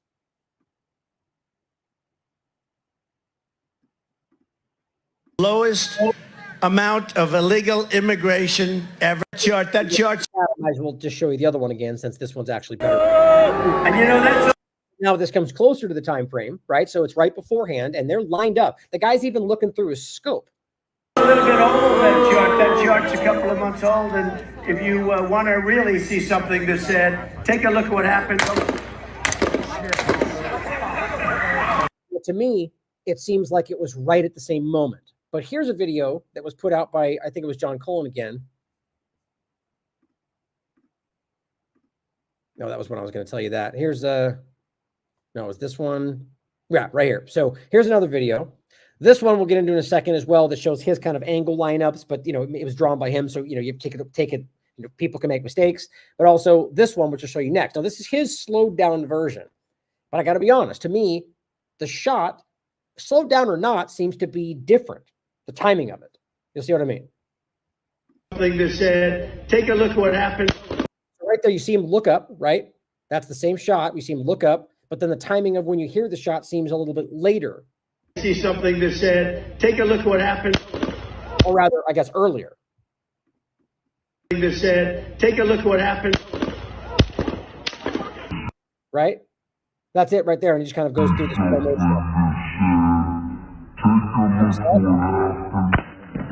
And then down. Right? But coming back to this one, it's quite different. Chart's a couple of months old, and if you want to really see something that said, take a look at what happened. Like, it's very clear. Like, whether slowed down or not, the shot, you don't hear the shot fire until he's looked back down the scope. Now, that very well, to be objective, could be some kind of a difference of the sound from this filming. I don't know. You know, it certainly could be something else. But I find that strange.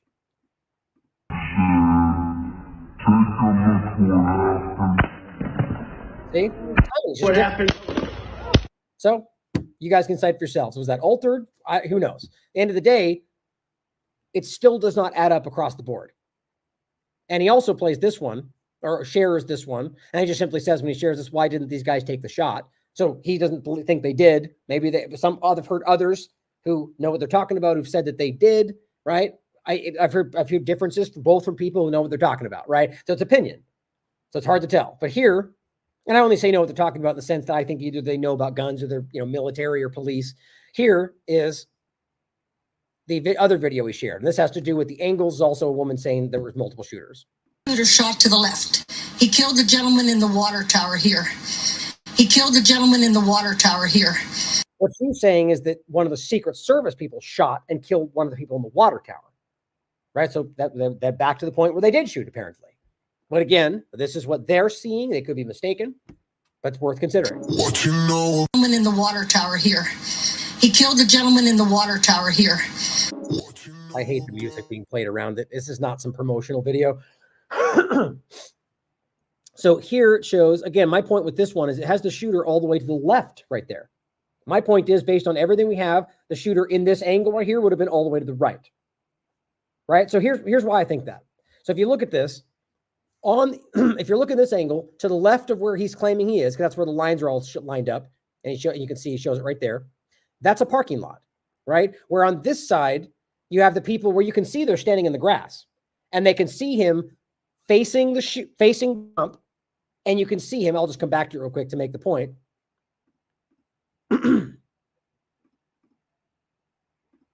Right there. So you can see, right? He is facing the Trump stage right there, but somehow you can see him from the edge of the building. So I just don't see how that would possibly line up with that angle. Or what, if he was all the way to the right there, or the left, excuse me, they wouldn't have been able to see him on the edge of the building. You see what I'm saying? So that's a small inconsistency that I think is changing the angles for some people. And if he was all the way more to the right in this case, from this position, all the way to the right of that building, then this angle here doesn't seem to make sense, right? Because that would mean that this angle wouldn't line up with his ear. He'd be further this way, and it wouldn't be the angle that would make sense. I think that's important. And then it goes on, I think, a little bit same, just kind of flushes out the angle.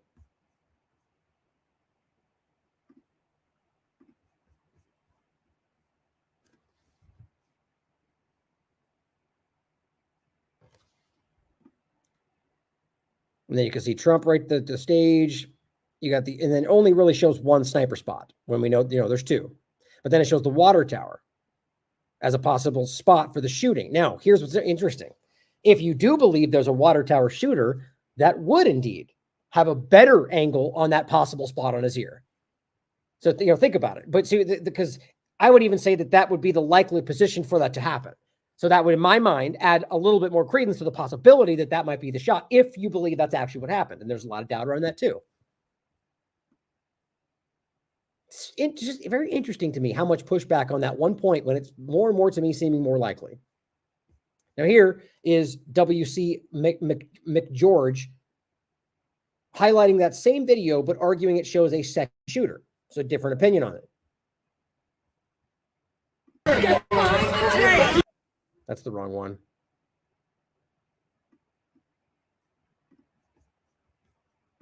We'll just watch it right here. Same thing with other people.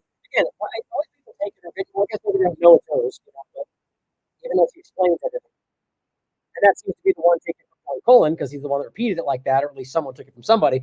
It's just, it's social media, guys. I find it hard, just frustrating when people don't give credit to people that took the time, So it could be, like Colin was saying, and likely that was one shot that went through it, but I don't know if that makes sense, because that means it would have had to go through all these other people, right? Where she argues, and a lot of the crowd argue that it came from the behind them, so it would be to Trump's left, whereas he's arguing it simply might have just been two shooters. All of them seem like I would argue that the one shot going through all of them is the less likely version, but all three of those could be possible.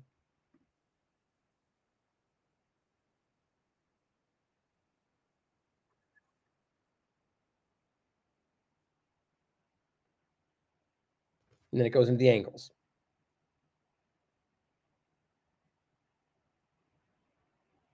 So again, having on the wrong side of the building, as far as I can tell, I think that's important, because if he was further to the building, like these shots show, right, like that,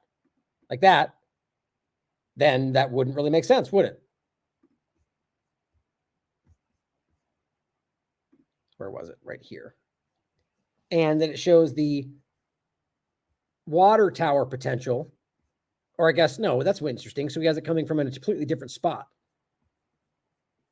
So what he's arguing is there might have been another shooter not on the water tower with the angle of these shots. But all this is based on the assumption that that is the shots coming from maybe. And he's saying, so one shot for this guy hitting Trump, and then the other one from this angle hitting that guy. But it's all hypothesis, so consider it for yourself. Now, Daily PSYOP put this out. I'll just include these for you to watch. These are all people from multiple shots telling you that there were, or these two here, and then the three of them total, telling you that they saw, or they believe they saw a second shooter. So just include that for you. There's multiple witnesses saying that they believe, or that they saw a second shooter. Take it with a grain of salt. It says local radio stations announced 2 shooters. All right. We also had the local radio station early report that the thing Trump was hit by was glass from a teleprompter. I was unable to find the report, but that was broadly reported from local media reports, even like the bottom line being that it was a shot that hit the teleprompter, but then the ultimate the teleprompter were shown to be intact. So even the corporate media is wrong all the time, but the idea being that it's okay to question the narratives we're being told. Now here's I'll play this clip for you. This is important on the timing of the shots. My point in this, one, is to show you again where he is on that building, and you'll even see it from the way this one starts, but then the timing of when the shots happen. So this guy's on the ground. You can see the grass in front of him. I'll play this full. TMZ, I guess, put this out. And you hear him. They're all, and this is before the shots, as we all know by now, going, there's a guy with a gun. We all see him. People are screaming. And Secret Service in that building apparently are still baffled, everyone.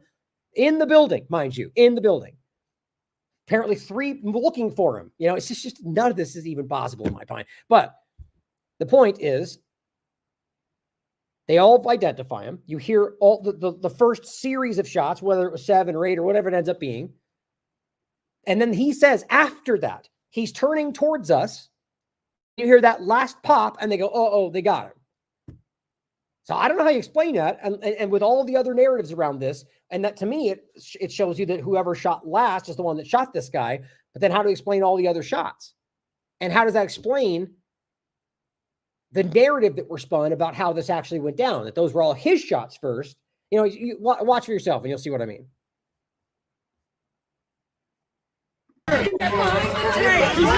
The shot on the top is just showing you the prone where he's just laying, where you can see him. And again, remember his hair color, because, you know, certainly lighting and so on, or something could have changed, but that hair is very different than the picture we're being shown. Very dark. Okay, so here are the shots.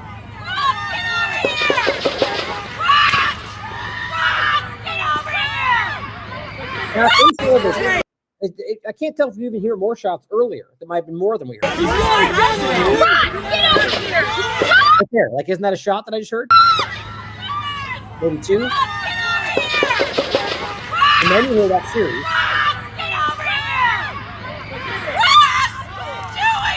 Okay, so this is actually interesting. I didn't think about this before. It does sound like we're hearing different shots of different levels of volume.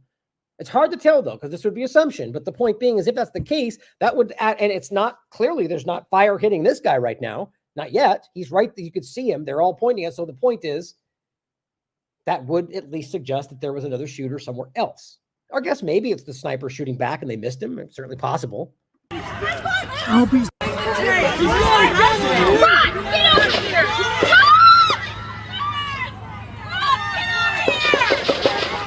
important part right there is that you hear the shots. That's clear, right? So then he says he's turning towards him.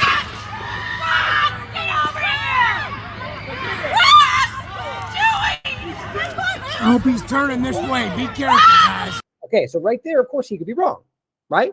But how would he mistake a guy turning towards them who was actually just had his head shot, which is what we're told. Some people even said he saw the head explode, which the image we've seen just shows the blood, but the shot in the head.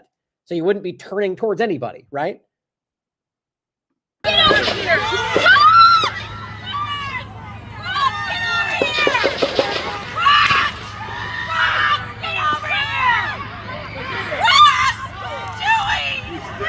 I hope he's turning this way. Be careful, guys.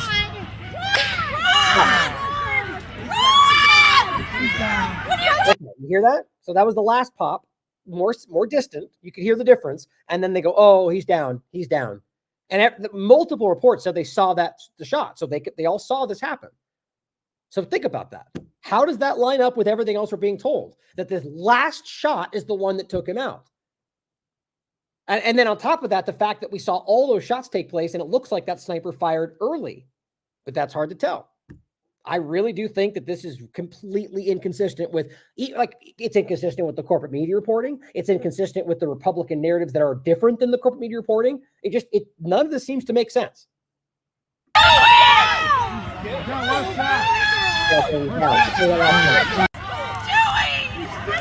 hope he's turning this way. Be careful, guys. Listen, here's the shot. He's down. What are you doing?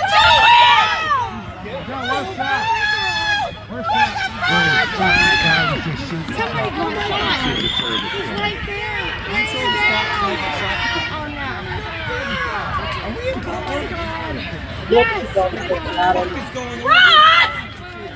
Dad, where's Seth? Dude, that's exactly why we need fucking Trump here. Right. But so that, I think that's important. I think that really does change the overall dynamic.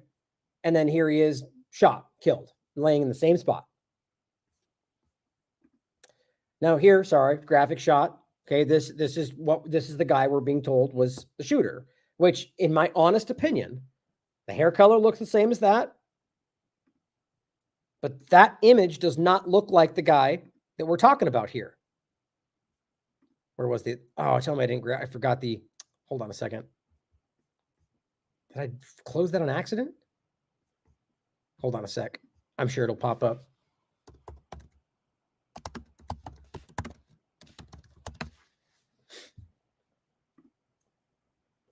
Okay, so, oh, come on. Everybody's using this shot from when he was a kid. Why does that even make sense?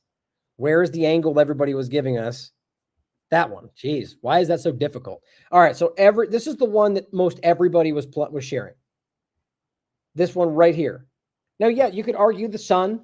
I frankly think the hair color is quite different, and I also simply do not think that looks like the guy we're talking about. Now, it's hard to tell. He's shot, right? His eyes are closed. It does make a difference. But I mean, personally, I just see inconsistencies with the way that lines up. But that just could be my perception on the bloodied, eyes closed, laying sideways. It definitely changes it. That's just a personal opinion. And it wouldn't surprise me if it ends up being the same guy. But the point is that this is the picture that was shared. And we'll get into this in a second. I think that was my last point there. Yeah, let's do it now. And then here's the interesting part. This is where the confusion came from, is that this shot, this individual side shot, was shared along with this video, which apparently appears to be what they were saying, this trolling video of this guy claiming, and I'll play that in a second, that he's the Thomas Matthew Crooks and you got the wrong guy. As far as I could tell, and information could come along tomorrow that changes that, this was in fact the guy pretending to be that. This shot was the guy they shared. The problem, in my opinion, and I saw this, I reported the first time we covered this, there were corporate media reports that showed two of them, that showed this shot alongside this shot. And that got muddled together in the conversation. And I think that's why this guy came out and was like, you got the wrong guy. That wasn't me. So not even really trolling, just highlighting that wasn't me in that picture. And then that got running with the fact that this guy wasn't the other guy. And then this guy got pulled into the conversation. He's a guy from an anti-Trump protester from before. There's a lot of misinformation, and it very well could have just been people rushing to say the thing, but it could have been intentional muddling of the information. This one just says this guy, the FBI is claiming Thomas Matthew Crooks is the shooter. And they're even weirdly saying this. The user, this Jew gazing on Twitter, posted photos and trolling video pretending to be the shooter, causing confusion. But here is that account. And there's only one as far as I can tell. And I don't see anything of any kind. Very well, I guess it could have just been made. I mean, no, that says made in 2020.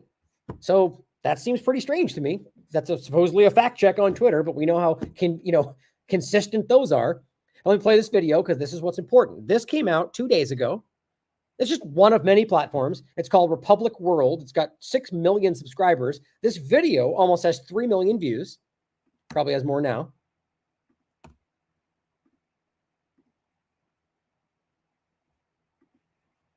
No, still 2.9 million. And so here's the point. They show both the clip of the guy trolling, the side shot, and as if that's the shooter. And my point would be that may very well just be bad research, but it also is the if not intentionally, the fault of the media, even the corporate media that conflated those two shots. That did similarly look like the same guy, but that wasn't the same person. Now it's not being really highlighted, obviously, but here is the video they shared. Not that one. Oh, this was the just the shot showing you him lying there on the roof, killed, and that is the shot. That's just the angle's important. So here's the video. Said, take a look at what happened.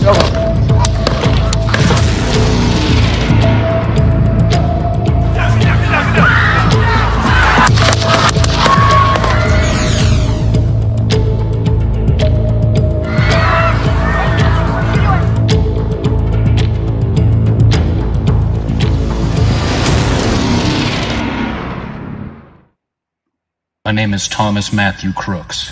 I hate Republicans. I hate Trump. And guess what? You got the wrong guy.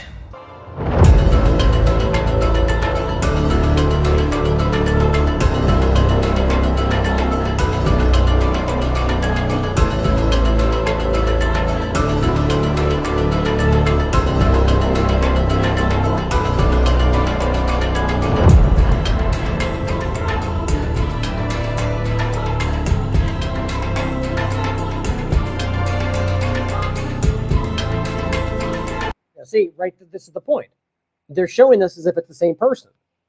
Again, you could blame that I mean, really, it's kind of even hard to blame it on the lack of due diligence because the corporate media was sharing them as the same person, at least in a couple of examples. But they always cover this as the fog of breaking news. Well, that's just not doing enough due diligence, right? But at the end of the day, this is what caused all that confusion. Now, there's still a lot of conversation about Yerrick and this other possibility, but the more that continues to flesh out, at the very least, the person that was on that roof that got shot does appear to be this guy, the one that the Syrian girl highlighted. The shirt he's wearing is from a shooting range, not this shot. That's wherever that got muddled. If you stand back and look at the bigger picture, it seems like it might even been intentional, but that's just an opinion.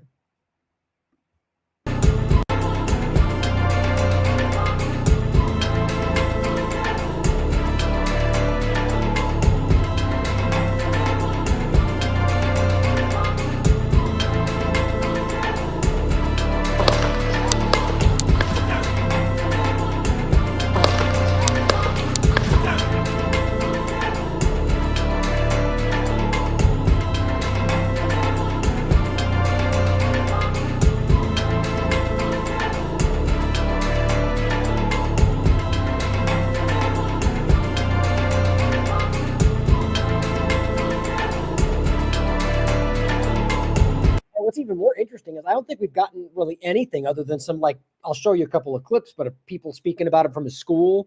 Most of what's being reported is sort of like what that guy was saying, that I hate Republicans. And so that's how it kind of got framed. Again, even from corporate media, which doesn't seem to actually align with what the other guy was saying, or, like the reports in school. And it's an interesting kind of confusion of the conversation.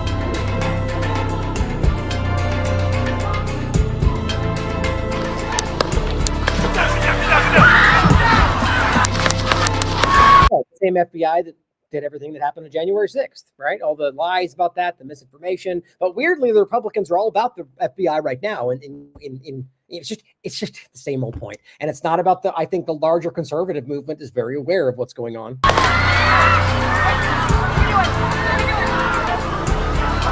I would add that it's more in the line of it being, still an attack on Trump, but there's more going on around it than just what the mainstream narrative. But either way, That even may not be.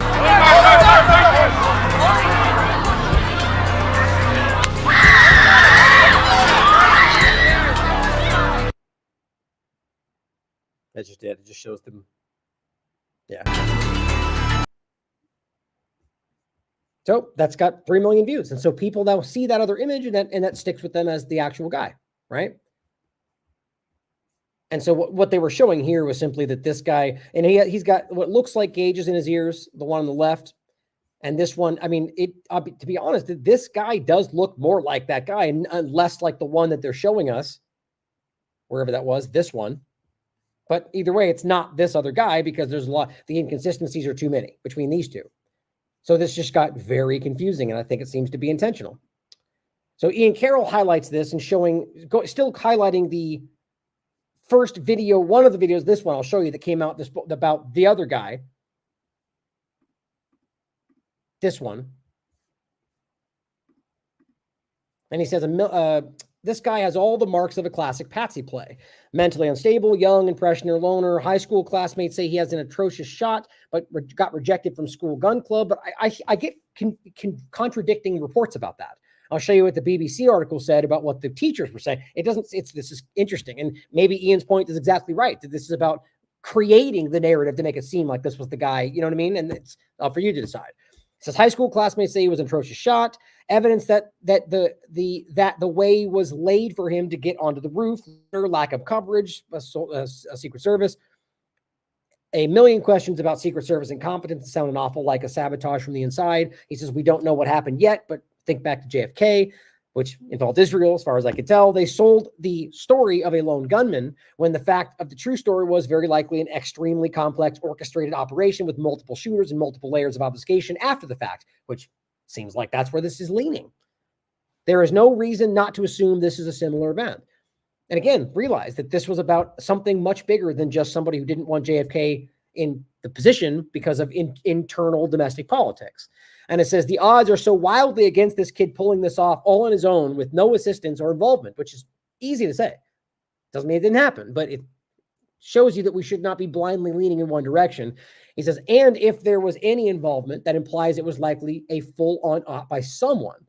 So think about it. Based on the evidence at this point, it is more likely that this kid managed to do all this on his own, is it? Or that any of the shadowy forces in the world were willing to plan an op and pick out an easy patsy.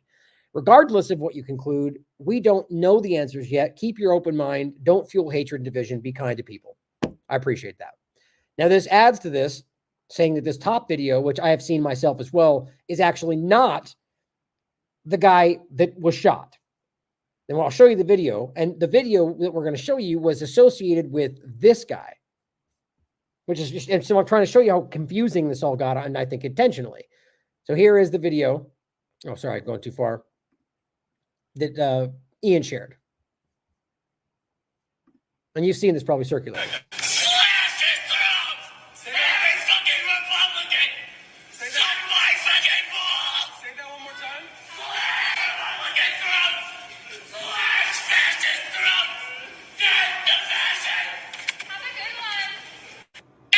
Now, that may very well be, I don't know, but that may be this guy, but that's not the same guy we're talking about, right? So maybe this was inserted for a reason to kind of, do that, muddy the field in general.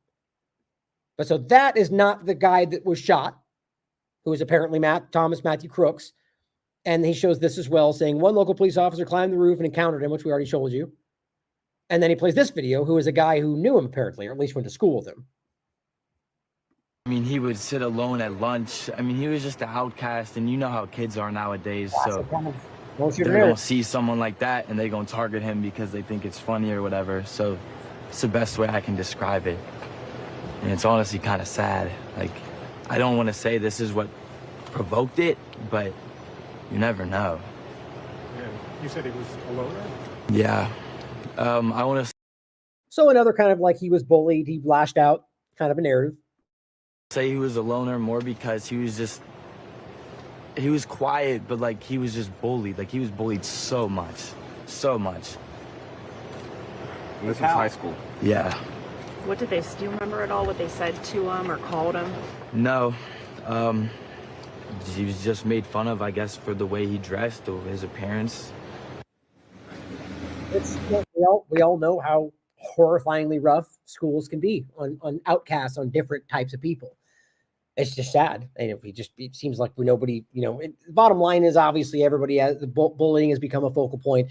Obviously that can drive people to take action just like this. But I would also add, if this is what it looks like, which there seems to be a lot of questions there, but if it was, obviously we have to consider the radicalization by the media, the corporate media, driving him to think Trump's a white supremacist Nazi that's going to end the world. And then all the bullying and insecurities and social problems and that would be a logical overview to this. Of course, that's never going to get engaged with because it's the people over here telling the truth about it, or at least asking questions that lead to the truth, that are the ones radicalizing the internet, which is just not even remotely true. And he also highlights the ladder, which we've already shown you, right? And then here's what's interesting. This is the ladder we did show you, but the ladder appears to me to be on the side of the parking lot. And that I don't believe is where he was. Now, again, if this is the case, I will happily correct that. I'm not even saying I know for sure. I'm just simply saying based on all the things we saw and the images like we keep showing you of where they were, I keep forgetting where it was, right there, right? I don't know how you get that shot with him facing Trump if he was on that side of the building, right? Because remember, that side of the building, which, see, this is like the Daily Mail showing you on the other side of the building. It doesn't make sense. It doesn't line up for me with everything else they've shown. So I think that's an inconsistency. I just need that to be corrected. If somebody can find out and this is my point about, they haven't given us anything. There's no information about, any information about the gun and everything. Like we usually get stuff so fast. And I think that's what's the exact location. I think it's interesting. But again, the corporate reports are generally saying that it was on the right side, which is what I think makes sense with the way that angle was showing him laying and there was grass where they were standing. I think that's pretty easy to prove. So when you continue, and then I think the reason we're getting the shifting of the location is because that changes the way this lines up with Trump's earshot, right? If he was over here, it doesn't really line up unless there's another shooter, which maybe that's the case. Very interesting. Oh, and there was a guy down below, by the way, who was, I think it's back one. Hold on, I think it's right here, who was essentially trying to argue that the place he was shooting from was called the grassy knoll, which, as far as I could tell, was just simply a pin that they made and shared the image. But if you have any information about some actual location being called the grassy knoll, that would be interesting, and it would add more to the idea this was a kind of a insider thing, But either way, I just think that was unconfirmed, and I think somebody just added that pin that got shared. Now, this was about the guns and the inside in school. So Derrick made a point about this in the article about whether he was in the shooting club and was a good shot. Casey Wright adds this and says the school told NBC, which was quoted by BBC, that Matthew Crooks never, I think it's Thomas Matthew Crooks, right? Or is it Matthew Thomas Crooks? I keep getting that backward. The alleged shooter, that he tried out for the rifle team. The source also claimed that they said he, quote, I never thought him capable of anything he's seen in the past few days. And he flushes it out more and simply says the source claims that he failed to make the rifle team, right? And they're saying that it was like because of safety issues. The school district said there was no record of him even trying out, apparently. It says, I never thought him capable of this. Very strange. And here's the actual article saying that Jameson Myers, a former member of the actual rifle team, said that he did not make the team, which is being completely contradicted by other reports by people that knew him. It's very interesting. This adds more to the suspicion about there being like a narrative laid out. There's a lot of lies about many other patsies in our past, right? Which have later, like especially around JFK, that have later fleshed out the lies about where they were or what they were a part of. I just spoke to Corey Hughes about this. But it said he did not even make the junior varsity team. That they essentially say he kind of got pushed out because there was like a safety issue with what he was like. That's how bad he was. They said, I never thought him capable of this. School district said there was no record of him even trying out or hearing on the roster. That's what they were saying. Here's the article if you want to read the full thing. Now, Sal the Agger just adds a kind of a joke to it, but a good point. Again, I want you to think about the hair color overlap. It seems very odd to me when you're looking at this guy. I think that's very different. But as Sal the Agorist simply says, which by the way, we recently interviewed him, had a great conversation. How does someone get a picture of this, but the so-called security doesn't see it? Very good question. I think it's the obvious. Now, here's a video from Michael Yon, posted by Michael Yon, call sign Big Honey 6. It says, did Secret Service actively participate in the assassination? If so, attempt anyway, to participate to assassinate Trump. If so, he says, imagine how incredibly incompetent they must be to then miss in that attempt. He says, or is there another layer? He says, he sees other people having different ideas. There was another conversation about acoustic calculations and where the shots might have come from the inside, which then obviously leans into whether the Secret Service shot from inside that building. That's the theory. He says he made this video earlier, calls us out. So I'll play it for you right now. And then down here is just another video about the hypothesizing about the water tower into thin air, says that there's over 30 on-screen witnesses that claim that they saw something from the water tower. But I'll leave that for you to look at. The point for me is more so about the idea that I think that becomes sort of a prolific thing when they're all talking around it after the fact. They're like, I think I saw the water tower. And that becomes something that people then say to reporters. And, you know, you could see how this could, if it isn't the case at all, could easily become something from a partisan way. But I do think there is some people that seem convinced that they saw something in the water tower. So let me play what Michael Yon said, or the post clip, the clip on Michael Yon's posting here. I want to say one more thing before shutting down for the night here in Japan about the shooting that just occurred, the suicide attack. Now we don't know if the suicide attacker actually fired. We don't know that. It could have come from inside the building or somewhere else. That as soon as I saw that water tower, I wondered about that. When I saw those buildings, I wondered about those as well. But I mentioned a few times yesterday or the day before, that a shot easily could have come from inside of that building. Anybody who's been through much sniper training or, doing concealed sort of positions like that knows that would have been pretty simple actually. And then you could take the shots, the acoustic signatures would match up and that sort of thing. And then the radio calls and all the late, allowing the guy to go up on the roof and, the ladder and all these different things actually could easily be explained if the support base was inside the building. I'm very curious how the suicide attacker got to the attack. Did he come out of that building? Was he already there? Or did he approach, as people said before, you heard that, there's the idea that Secret Service or someone photographed this shooter with a rangefinder. Why would he need a rangefinder there? I don't know, maybe just sheer incompetence, but in any case, because it's such a short range, it's easy anyway. But so that's important because I keep hearing this from a lot of people. I'm not very familiar with him individually, but I know people that I hold their opinions in high regard that argue this is like even for somebody that's not that great of a shooter, that's not that difficult of a shot. But yet I hear then this argument that it's like, it's so impossible to hit the shot. I mean, I'm practiced. I wouldn't say that I'm a professional shooter, but my point is that I agree in the sense that this is with a scope and a shot, which is, I believe, what people are arguing they saw, or with a rifle of some kind, especially somebody that was on the team, which is up to dispute for different reasons, but it seems like the larger argument from most sources are that he was a part of it. And then apparently he had, was pretty good. That's obviously contradictory about what just showed you, but corporate media is inconsistent at best. But the point being that outside of that conversation, most people argue that this wouldn't have been that difficult. I just think it's odd that we get such an inconsistency about such a basic thing. That usually is a hallmark of something being askew. The bottom line is, where did that shooter come from? That's why everybody needs to upload all their videos. Upload all your videos onto X. Upload them onto brighteon.com, brighteon.com. I can't even write Brighteon on X because X hates Brighteon for some reason.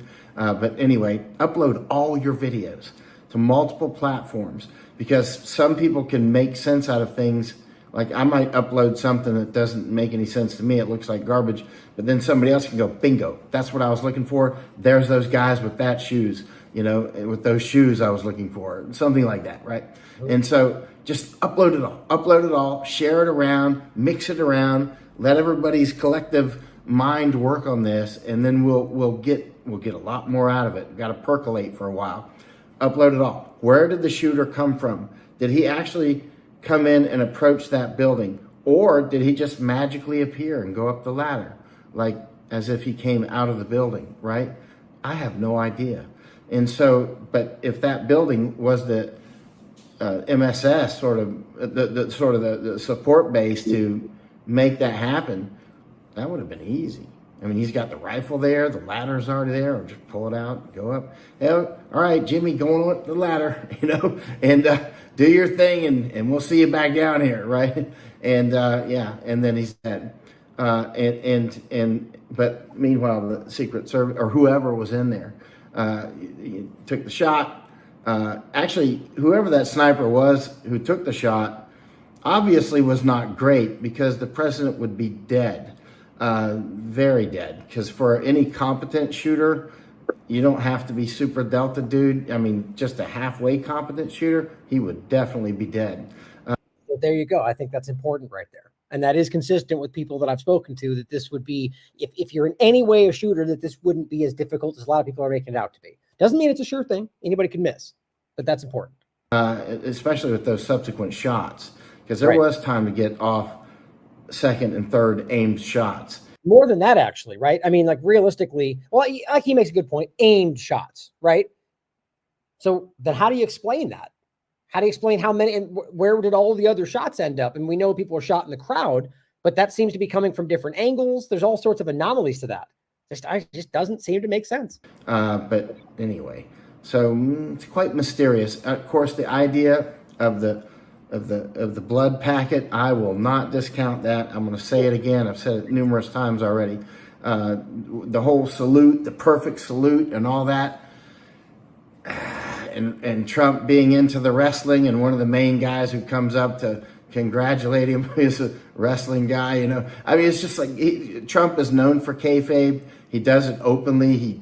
I don't know. We can't discount anything. A good investigator will never discount anything until it's disproven, or there's just no evidence to support it whatsoever.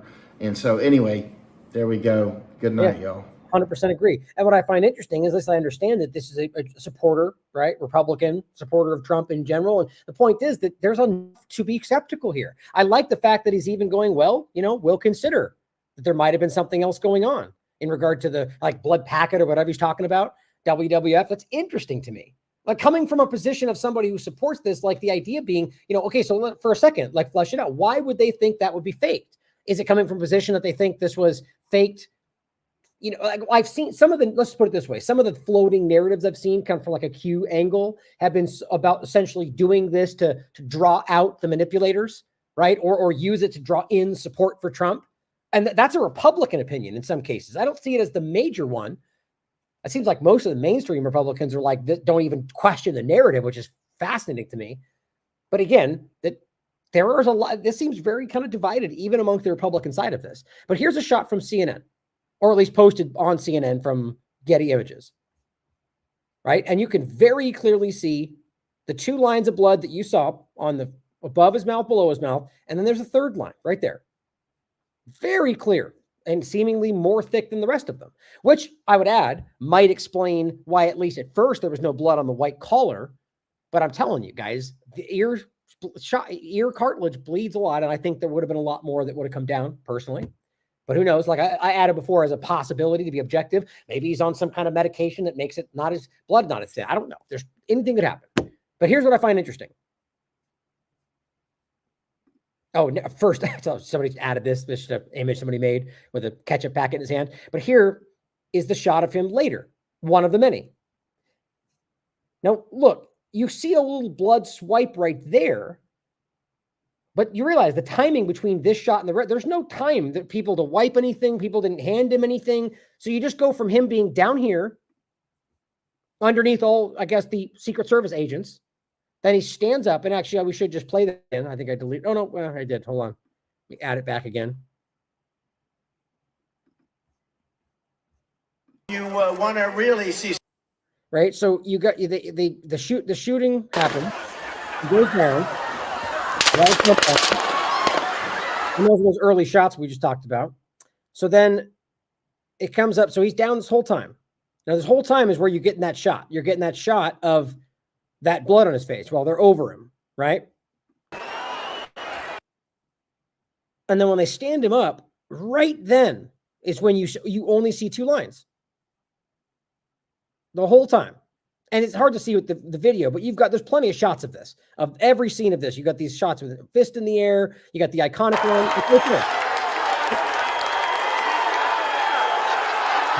My screen there for a second. Hold on. So right there, right? I mean, look, there's no other blood in the middle right there. I don't even see the blood sweep, but it's kind of low resolution. So it's a minor point, but I think it's valid. I just don't. And again, as always, there could be something. Just so happens that one of the Secret Service pulled out a handkerchief and wiped his face. I mean, who knows? But it seems anomalous with a lot of other things to question. And to me, I just find that very interesting. And then, there's no time. Even there's a better shot of it right there. That's the one we're kind of looking at, right? That bigger shot. Where was it? Right here. Same thing. So I don't know. I just think that's very strange. Because realistically, the point is that even if you wiped blood, as you know, without something wet or even just at least a napkin or something, that it would leave something there. And it wouldn't be only, it would be where, as far as that went. I mean, that went all the way there. You would see us all the way back. All you really see is one side to the bottom. I don't know. It's certainly possible that something was wiped away. I just think that's an interesting addition. And Michael Yon and the rest of them going, well, a blood packet and the fake idea is possible.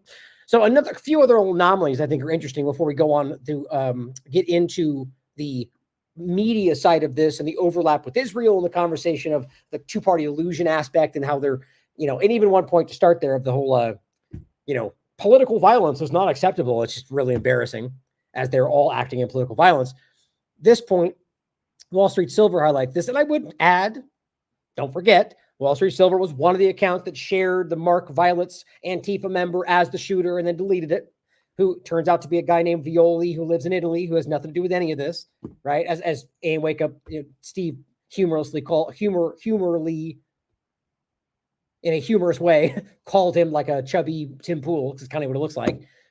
Just adding that, I'm just only saying that because realize there's accounts out there that are just rushing to put things out that ends up being false. Just always consider that. And he says a metal box of explosives, which we have seen reported by corporate media, that there was explosives found in a car, but I don't know if we can verify that. He says a metal box of explosives connected by wires to a receiver were found in his car, which could be detonated by a remote control on his body. He never searched how to make explosives. But he had explosives and a remote detonator. He had help and a handler, or he had help and a handler. Only questions is who. I don't know why we would, a lot of assumption and a lot of sourceless claims. Maybe it comes from an article, but he didn't put the link down there. So it's just screenshots and text on Twitter. The point is, what we can confirm, at least being reported largely, is that there were explosives found. I still have yet to see anything about that. I've yet to see any reports and showing you what they found and what I find it very strange. A lot, more often than not, of the events that do in fact turn out to be very manipulated, I've always seen these weird secondary reports of explosives. 9/11, we saw that. I mean, World Trade Center, Boston, all sorts of these events where you're like, wait, these secondary reports of other explosives, I find that very odd. There's a lot of similarities to this. But in any case, it does, if that is true, it does seem to add another anomalous aspect to the situation. Now, Amuse shares this one, saying this story keeps getting more bizarre. CNN is now reporting that crooks apparently bought 50 rounds of ammo, a 12-inch ladder from Home Depot, then walked a mile with all of that to a rally with his father's AR, which is what they're reporting, which I said at the last show, and a ladder in tow. So a gun, ammo, a ladder, which all very heavy, all put together. Now, and nobody noticed him and stopped him. I mean, that's a very valid point. What are we pretending this is happening? He didn't have a bag with him. So he carried a ladder, which we saw where the ladder went, a gun and ammo, and just breezed into this. There's a video going around of them rushing after the fact, apparently after the shots were fired, and not having a lock to a gate and having to run it over the car. Like, it's the stupidest video in the world. I just didn't think it was, maybe it'll turn out to be more relevant. But to me, it's just kind of a reactive after the fact, and they were just why did they just hop the fence? It seems like the stupidest thing in the world. But the point is that there's all these things and fences and people, and just nobody saw this and stopped it. Like, I mean, the point is, a lot of them did. They said there's a guy with a gun, he's on the roof, and nobody cared to do anything, it seems. Very strange. And here's the actual article, which I appreciate that, Muse. Thank you for sharing the link. Trump shooter bought 50 rounds of ammo hours before shooting. Why are they all using this young image of him? Doesn't that seem odd to you? I think that's strange. Now, all that behind us, very clearly a lot to be concerned about, a lot to be skeptical about. And frankly, I don't think this is coming from some kind of like looking for reasons to be concerned. I think this is a surface level overview, and there's a lot that stands out as inconsistent. And you tell me if I'm wrong.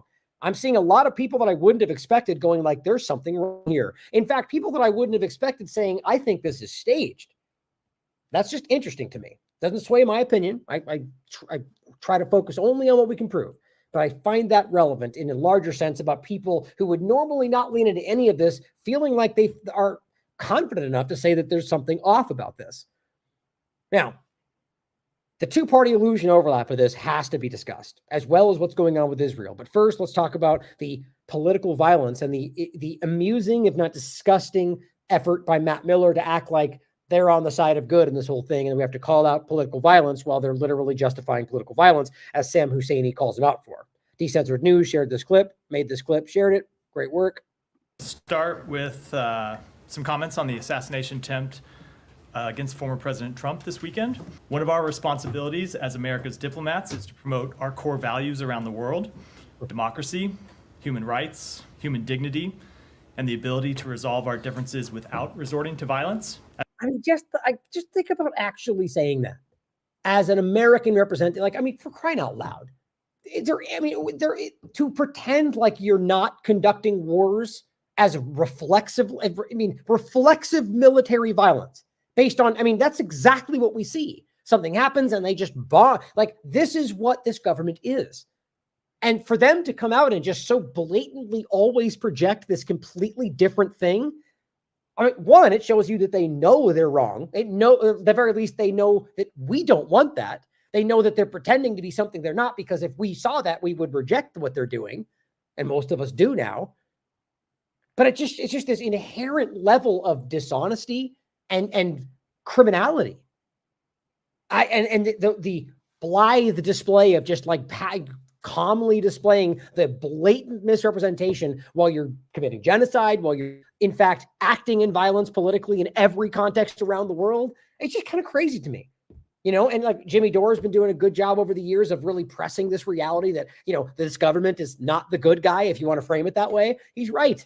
It is obvious. It's been that way for a very long time. And I really think Americans are starting to recognize this, especially recognize the larger point that does not mean you are bad. It does not mean this country is bad. It means the people leading us, or rather ruling us, are not what they seem to be. Very big difference there. Right? As Americans, I believe that there's enough as a basis here for us to make this what we believe it can be, or should be, or was, however you want to look at it. But my God, I just have to pause and just go, wow. Speech is crazy.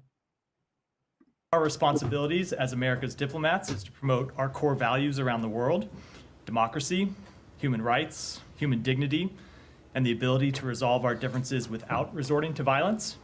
By the way, one last point, all those diplomats are the ones that are acting like the genocide happening in Gaza is somehow acceptable, by the way. President Biden has made clear there is no place for violence in our democracy, period. We condemn this attack and all political violence strongly and unequivocally. Unless Zionists are beating up people who are protesting for peace. That's okay. Just as we condemn political violence in any country. Except when you're influencing protests in Syria or Afghanistan or Bolivia or Venezuela, to cause violence for your purpose, but that's different. And just as we have condemned previous acts of political violence in the United States. By your adversary, or rather by your allies, ignoring when they commit open acts of violence like it's happening now. This morning, Secretary Blinken convened the senior leadership team here at the department to remind them that one of America's great strengths throughout our history has been our ability to reclaim our humanity, our fundamental decency after acts of tremendous violence and inhumanity. We abhor political violence in all of its forms. We condemn political violence in all its forms, and it is absolutely unacceptable. I mean, again, think about saying condemn all political violence. It doesn't matter whether you think what Israel's doing is justified. It is political violence. That is what it is. There's no way around it. That's explicit. So you don't condemn all political violence, no matter what, period. You just got to laugh at how willfully dishonest that is. Talks on the ceasefire. Is there any update? The negotiations do continue. We continue to talk with the mediators about, as I said, what the remaining sticking points are and some of the practical ideas we have and that others have for how to bridge those sticking points. I will tell you what we heard directly from two senior advisors to Prime Minister Netanyahu today. For the 45th time as it goes nowhere. And that is that Israel is still committed to reaching a ceasefire, that Israel wants to reach a ceasefire. Obviously, they want to protect their interests. We understand that as part of the negotiating process, but they do want to reach a ceasefire and are committed to these negotiations. Or not at all, like literally everybody but you liars are expressing right now, including Israeli people on the ground, know that's not true. My God, I mean, think about how desperate this must be at this point. Everybody, the corporate media at this point have been saying that's not true. Human rights groups, United Nations, Israelis, and that's a growing example from within Israel. Haaretz, all highlighting that that's not true. They just literally wrote a massive article saying Netanyahu is sabotaging the ceasefires. Think about what must be going on in his head right now. He knows we know he's lying. I hope he's uncomfortable at the very least. I don't feel that the attack on Mawasi that killed close to 100 Palestinians, injured about 300 others and so on, under the pretext of targeting Hamas leaders. You don't feel that such a crime, really, using F-35 to bomb two places, one of them, against the respondents, the first responders and so on, while the other was going on. You don't think this is an attempt by the Israeli government to just basically say, you can go, fly a kite, so to speak. Yeah, what Matt didn't let him finish saying is when it comes to the negotiations. So bombing civilians, including first responders, who he just brushes right over, by the way, is not saying, hey, we don't care about the negotiations. There's not even a narrative that there was a Hamas member here, guys. This is just blatant war crimes, like everything else we're talking about. Of course, this got completely overshadowed by the Trump attempted assassination discussion and the fact that this has happened every day for the last 9+ months. But they're looking into it. They've raised the issue, so we can all calm down. Saeed, if you were the representative of the Palestinian people charged with negotiations for this ceasefire, is the idea that the loss of civilian life would make you less committed to reaching a ceasefire? I guess I don't understand the logic of the question. I'm not talking about. Well, yeah, man. So what you're actually saying is that so you're going to go, hey, let's have a discussion about a ceasefire. And the person on the other side of the table then commits an act of violence and murders 90 people. Yes, you're then going to go, well, hold on. Why would I enter into negotiations with somebody who clearly does not actually believe what his weird way to contort that is to make the argument that somehow murdering those people should drive you to more so want a ceasefire. That's the point that Sam Hussein is about to make. The Palestinians. No. I'm just saying that if the idea is somehow that this strike and the loss of civilian life would somehow jeopardize negotiations for a ceasefire because the other side wouldn't want to reach a ceasefire, I don't think I understand the claim. No, what we have seen is a pattern by the Israeli government that every time you get close to the results, we get something like this, we get a bombardment that, in the hope that it will scuttle, and leave it, to keep the onus on Hamas, so to speak. They are committed to the proposal that they put forward. It's not true at all. And so Haaretz said that, Israeli individuals said that, other governments said that, human rights groups said it, the UN said that. Everybody is saying that, including people within the dynamic in the actual ceasefire conversations. That's not true. They have constantly pulled back after Hamas has accepted what they put forward and changed the deal. In fact, the most absurd part, in case you guys are curious, is that they continue to say, we want a ceasefire, except we want to be able to finish our war. Because those things are completely the same thing, right? We want to stop the war, but we want to finish the war, okay? And Matt says you're crazy for not thinking that doesn't line up. Or that was confusing. He says you're crazy for thinking that doesn't line up. I mean, it's just an absurd, disgusting, macabre, grotesque joke. We're watching this play out while they clearly, this is him saying, I want to help those people, but first I'm going to murder them. And him going, how dare you say they want to murder them? They just said that. If they say they want to finish this war, they don't want a ceasefire. But we have to act like we're confused or it's anti-Semitism to point out the obvious. President publicly described on May 31st. They have said that publicly. They have affirmed that to us privately, and they have committed to trying to work to reach a ceasefire and bridge the remaining differences, and that work is ongoing. It was ongoing here inside our building today. If I might follow up on that, didn't you just justify political violence? Go ahead. You just justified. You said Hamas should negotiate. Hamas should negotiate because there are people in this room. Are being slaughtered. You just justified. There are people in this room who come and raise their hand and ask questions. I do so often. Please. Of course, he never. Please go ahead. I just want to follow up on your answer to Saeed. The only time you even hear Sam lately is because he does that. You wonder why he does that. Obviously, he's omitting him from the conversation. At this point, I don't know why they don't kick him out. Probably because that'll get more attention. The bottom line is it's exactly what he just did. I don't understand. So you're saying because people died that they wouldn't want a ceasefire, and then goes on to make an argument and insinuate the entire thing that should. So he's saying because more were killed, they should want a ceasefire. That's justifying violence to drive for political. It's exactly what he's talking about. But guys, we don't need that example to highlight that the US government uses political violence to achieve their ends, which, by the way, is called terrorism. That's the definition of terrorism, using violence to achieve your political ends or ends in general. That's the actual definition of terrorism that's been so contorted and manipulated with somehow a certain ethnicity or certain location or with a certain type of device. No, it is very clear. It has been the same for a long time, despite the government's manipulations. Committing violent acts to achieve your ends, in particular political. So what does that mean? That means they're terrorists.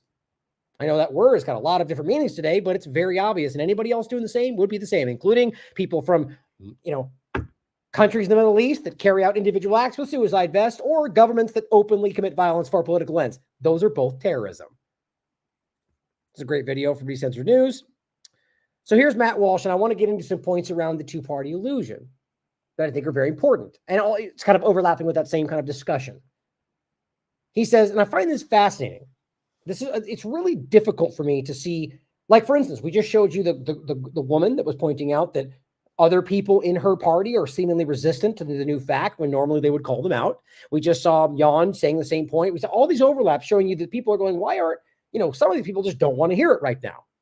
So Matt Walsh makes a point about the RNC and says, you guys can't get mad at me for saying it, but the first day of the convention, or you can get mad at me, the first day of the convention was totally absurd and a very bad omen of things to come. He said, Trump has never had more momentum or goodwill, and the RNC decided to use that to push a message of diversity and inclusivity rather than using it to advance anything resembling a conservative agenda.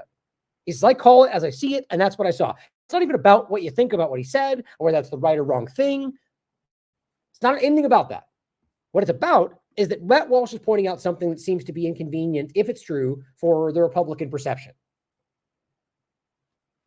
A lot of the comments beneath this, which you can find, this one is just one of the random ones I found. It says, big fan, but SHITTING, S-ing on anyone or anything over the next 2 weeks is counterproductive. So you're literally saying we should ignore things that are bad for the, yep, that's what you're saying. We shouldn't highlight these things because, we got to win or we got to take advantage of what this moment is. So all I'm trying to show you is that these people that are in that position, whoever this person is, I see them in a position where they're willing to overlook anything that is inconvenient for what they currently want to achieve. And usually they have the mindset that that's because the Republicans are the good guys. And that means we'll lie for them because we get them in, we'll win either way. And it's good for everybody. It's called lying for your truth, right? I think that's everywhere. In left, right, the two-party illusion. My point is right now it's very vivid, especially to other Republicans or rather conservatives that are of the mind that all Republicans are the same way they are, where they're questioning all these different things. And now all of a sudden they're going, why don't they want to question this? Because it's only in the interest of the agenda. That's what a lot of these high-level people who are acting like they're on your side are. That's what they're like. Cheryl Atkinson points out, while that's an interesting point, here is the account of Muse again, showing this person speaking to Democrats, asking them about the event. I find this, and I think we've this on AM Wake Up as well, I find this to be fascinating. What you're going to see here are all Democrats, like without question, without even thinking about it, going, oh, it was staged, completely staged event, which is hilarious because in most cases, they're those that would act all, you know, again, when I say this, when I'm talking about the like Democrats, Republicans, which I don't even think is the majority. That's not the same as liberals and conservatives and people in the middle. That's how I kind of differentiate it. There's overlap for sure. But I mean, people that are like blindly lockstep with the agenda, believe they're Democrats, and it's like something they'll align with, even when the party goes a different direction, when they feel they'll align with the party, right? That these are people that would almost in every other context act like it's like irresponsible. You know, be an adult. We can't call things staged and fake. It's, you know, that's what conspiracy theorists do, right?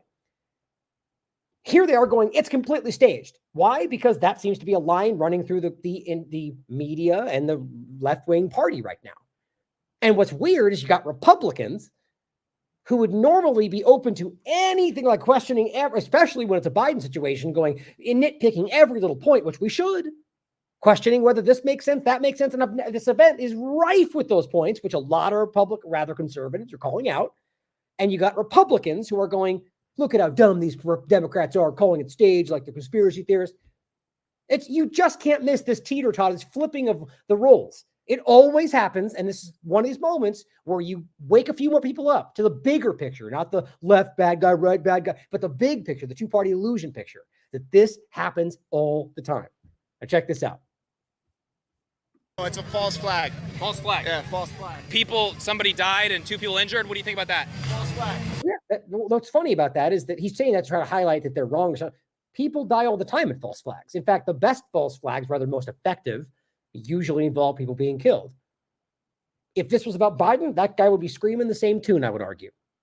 False flag. I thought it was magnificently staged. It was professionally done. It almost looked real.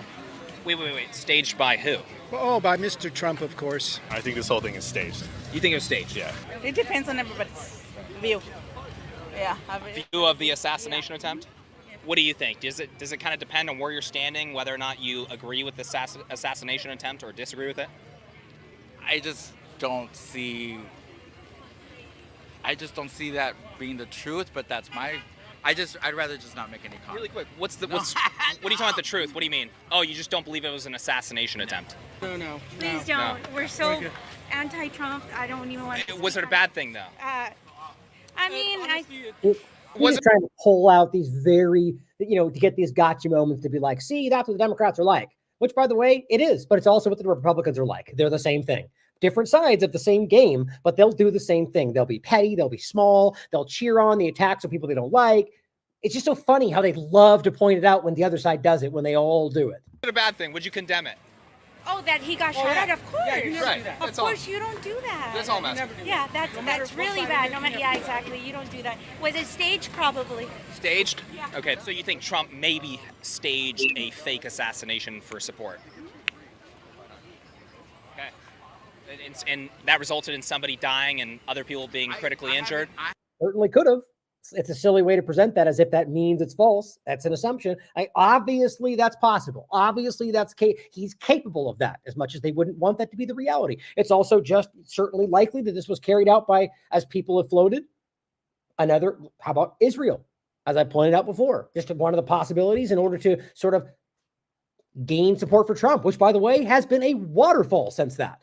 Or another argument people made is somebody, whether it's the deep state or the Democrats or another country, kind of saying this more lines up with the idea of like a internal shadow government concept, saying, we'll let you be president again, but you better recognize that you can't step out of line. All these are certainly possible based on all the evidence. What we already went through seems to be the most, I would argue, this clearly seems like there were shots fired. It clearly seems that there were people that were shooting. And so clearly the point is that it's not saying there was, in my opinion, literally nothing happened, but you could argue that within all of that, still there was a faked ear thing. And so I'm not even saying I think that. I'm just saying, as both Jan and Derrick and the rest of us, to dismiss these things out of hand. It just seems lazy. But of course, the idea is that those are identified as conspiracy theory at this moment, even by the Republicans, which seems out of character. You're not allowed to say it because you're just crazy. And back and forth we go. I haven't seen the news today. I'm not here for the news. I haven't seen anything. I'm on vacation. So you just thought it was fake? You get the point. You get about half more of it, more people. It's the same damn thing. And she says, Trump derangement syndrome is a real thing. Yeah, it is. And it works both ways, right? It's the exact same thing both ways. Now, Elon Musk highlights another point And we'll have some points about him in a second. I find this to be an interesting point as well. He says, someone wishing death on the leading U.S. presidential candidate and myself is paid to do so by the German government. And that's the video of her simply, it says, saying, wishing harm on both of them. Well, okay, I agree. I think that's wrong. It is free speech. That's the reality. But what's funny about it is that, well, not funny, but it's just overlap. Isn't this what we see all the time from all of these people? Didn't Elon tweet, we can coup whoever we want, we can regime change whoever we want, which includes killing presidents, which is what happens all the time, or the fact that many people in our positions of power in this government, like Lindsey Graham, for example, have openly called for the assassination of leaders many times. Even Trump has said many things that insinuate the assassination of president. Yes, it happens all the time. But of course, it's only bad when it's done towards the U.S. government. Then it's unacceptable. Political violence is unheard of. We live in this ridiculous fantasy world. But of course, when it comes from that position, when clearly Elon has played this leading role now and where all this seems to be going, they're just narrative managing. They're driving this in a direction that makes it seem like they're the persecuted, which I just don't think is the case.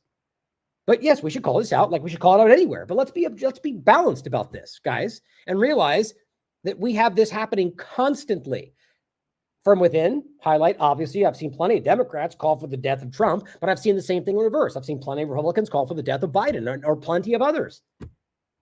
More so, the point is about foreign leaders, right? But that's the point he's making here. And it is everywhere that you've seen people do that, especially from the Republican side when it comes to foreign conversations. Or how about just Trump assassinating people like Soleimani or coupping other governments and having it's constant, guys. So I think it's a little bit hypocritical, right? Here's the same example, same point, different, same kind of point, different example. This is a tweet from Tim Wise, who later deleted it, that says the fist pump after Trump was, quote, shot, or after Trump was, quote, shot, is too perfect, which a lot of Republicans are saying too, including Jan, as we showed you. No way someone thinks to do that after an actual assassination attempt, which I don't agree with. It seems like that would happen, possibly. It's what a MAGA script writer would write, though. Right? Of course, the conspiracy theory, which, of course, if this was the Republicans about Biden, it would, or Q and all that stuff. Oh, that's complete.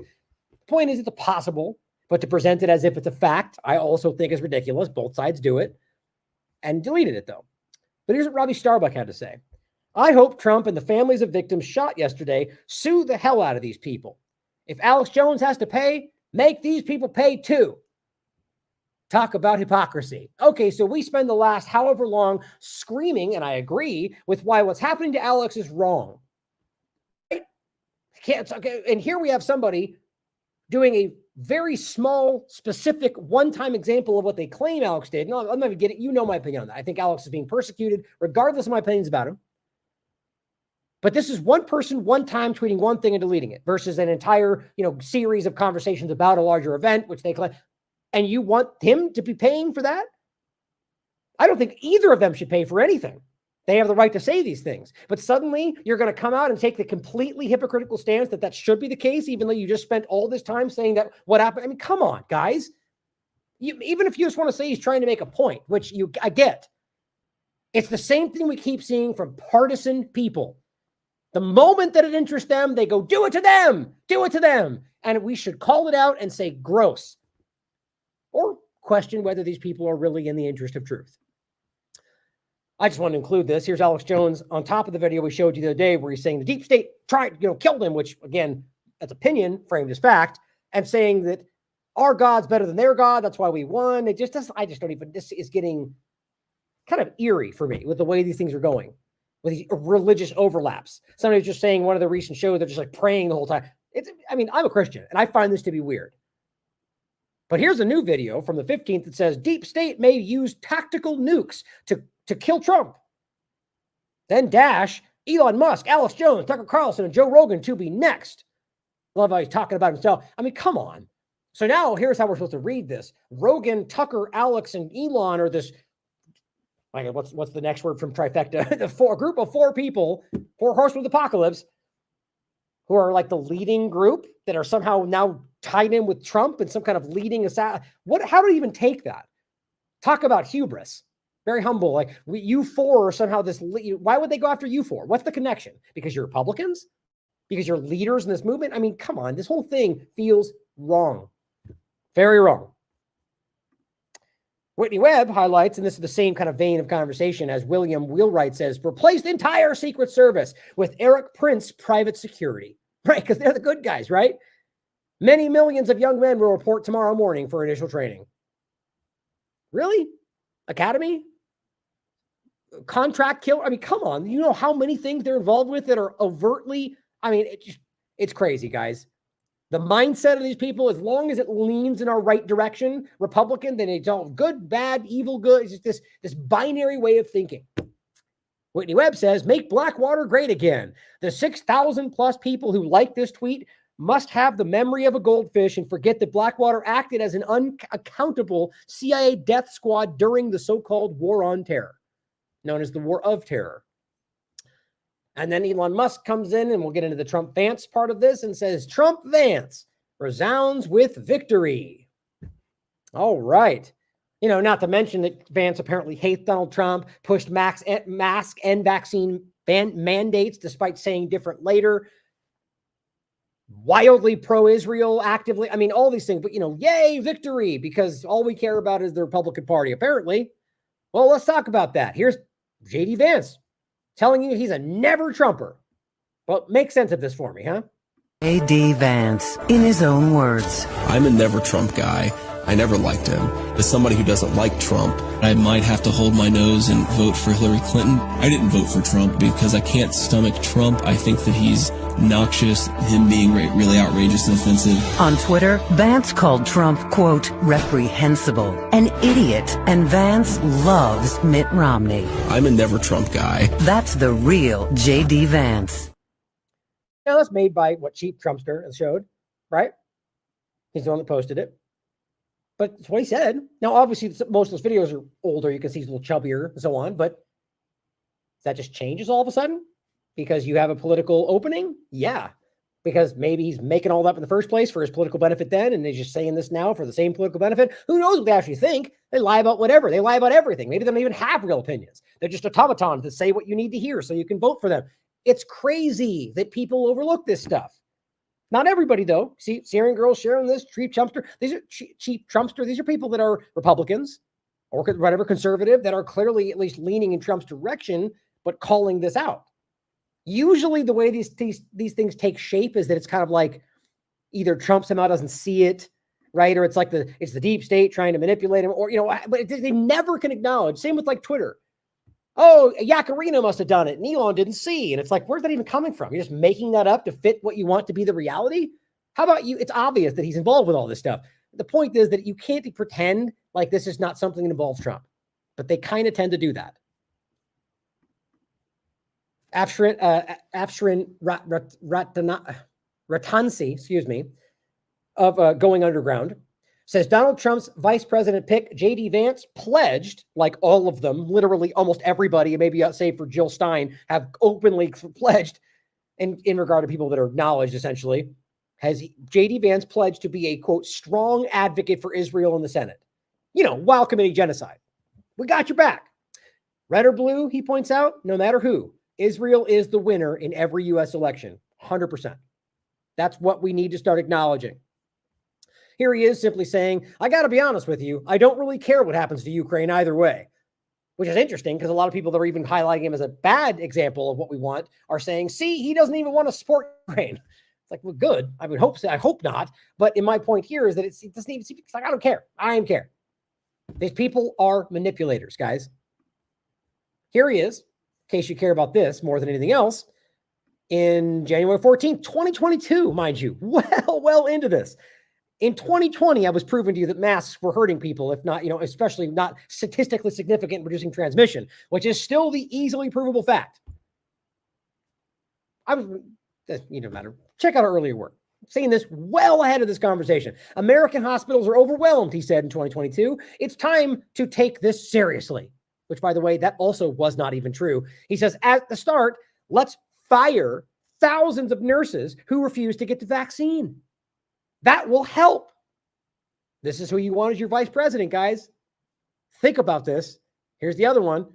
Vaccine and mask mandates in New York are working great. to stop the spread. Really leading into that, insofar as firing nurses for not doing it. Who cares about constitutional rights, right? Take the guns first, deal with the courts later, Trump famously said. Well, they have something in common. Now, here's something that's been circulating. We played this morning on AM Wake Up. It's a clip that was, again, which I think is funny, posted by Died Suddenly with no indication of where it came from, because that's really honest, right? By the way, an account I don't even get into. That whole thing was a complete psyop, in my opinion. Died Suddenly came out with at a time when searching for Died Suddenly in quotes was literally highlighting how many people were shown to die suddenly. And then they came out with their movie in quotes, which completely overshadowed the ability to search for that. And within that movie, there was a lot of falsehoods, a lot of misrepresentation, which even people that were shown in that movie came out and said publicly. I'm convinced that, and of course, that's the Stu Peters overlap and all these people that I'm convinced are not on your side, absolutely lying, or at least being, lazy in their work in a lot of different ways. But nonetheless, the point is this account, I'm just highlighting first, did not demonstrate where it came from, which is ridiculous, seeing as how it's a pretty popular and famous clip that was posted by the son of RFK Jr. It's on his account, and they just take it, post it, take it as their own in a leaked video.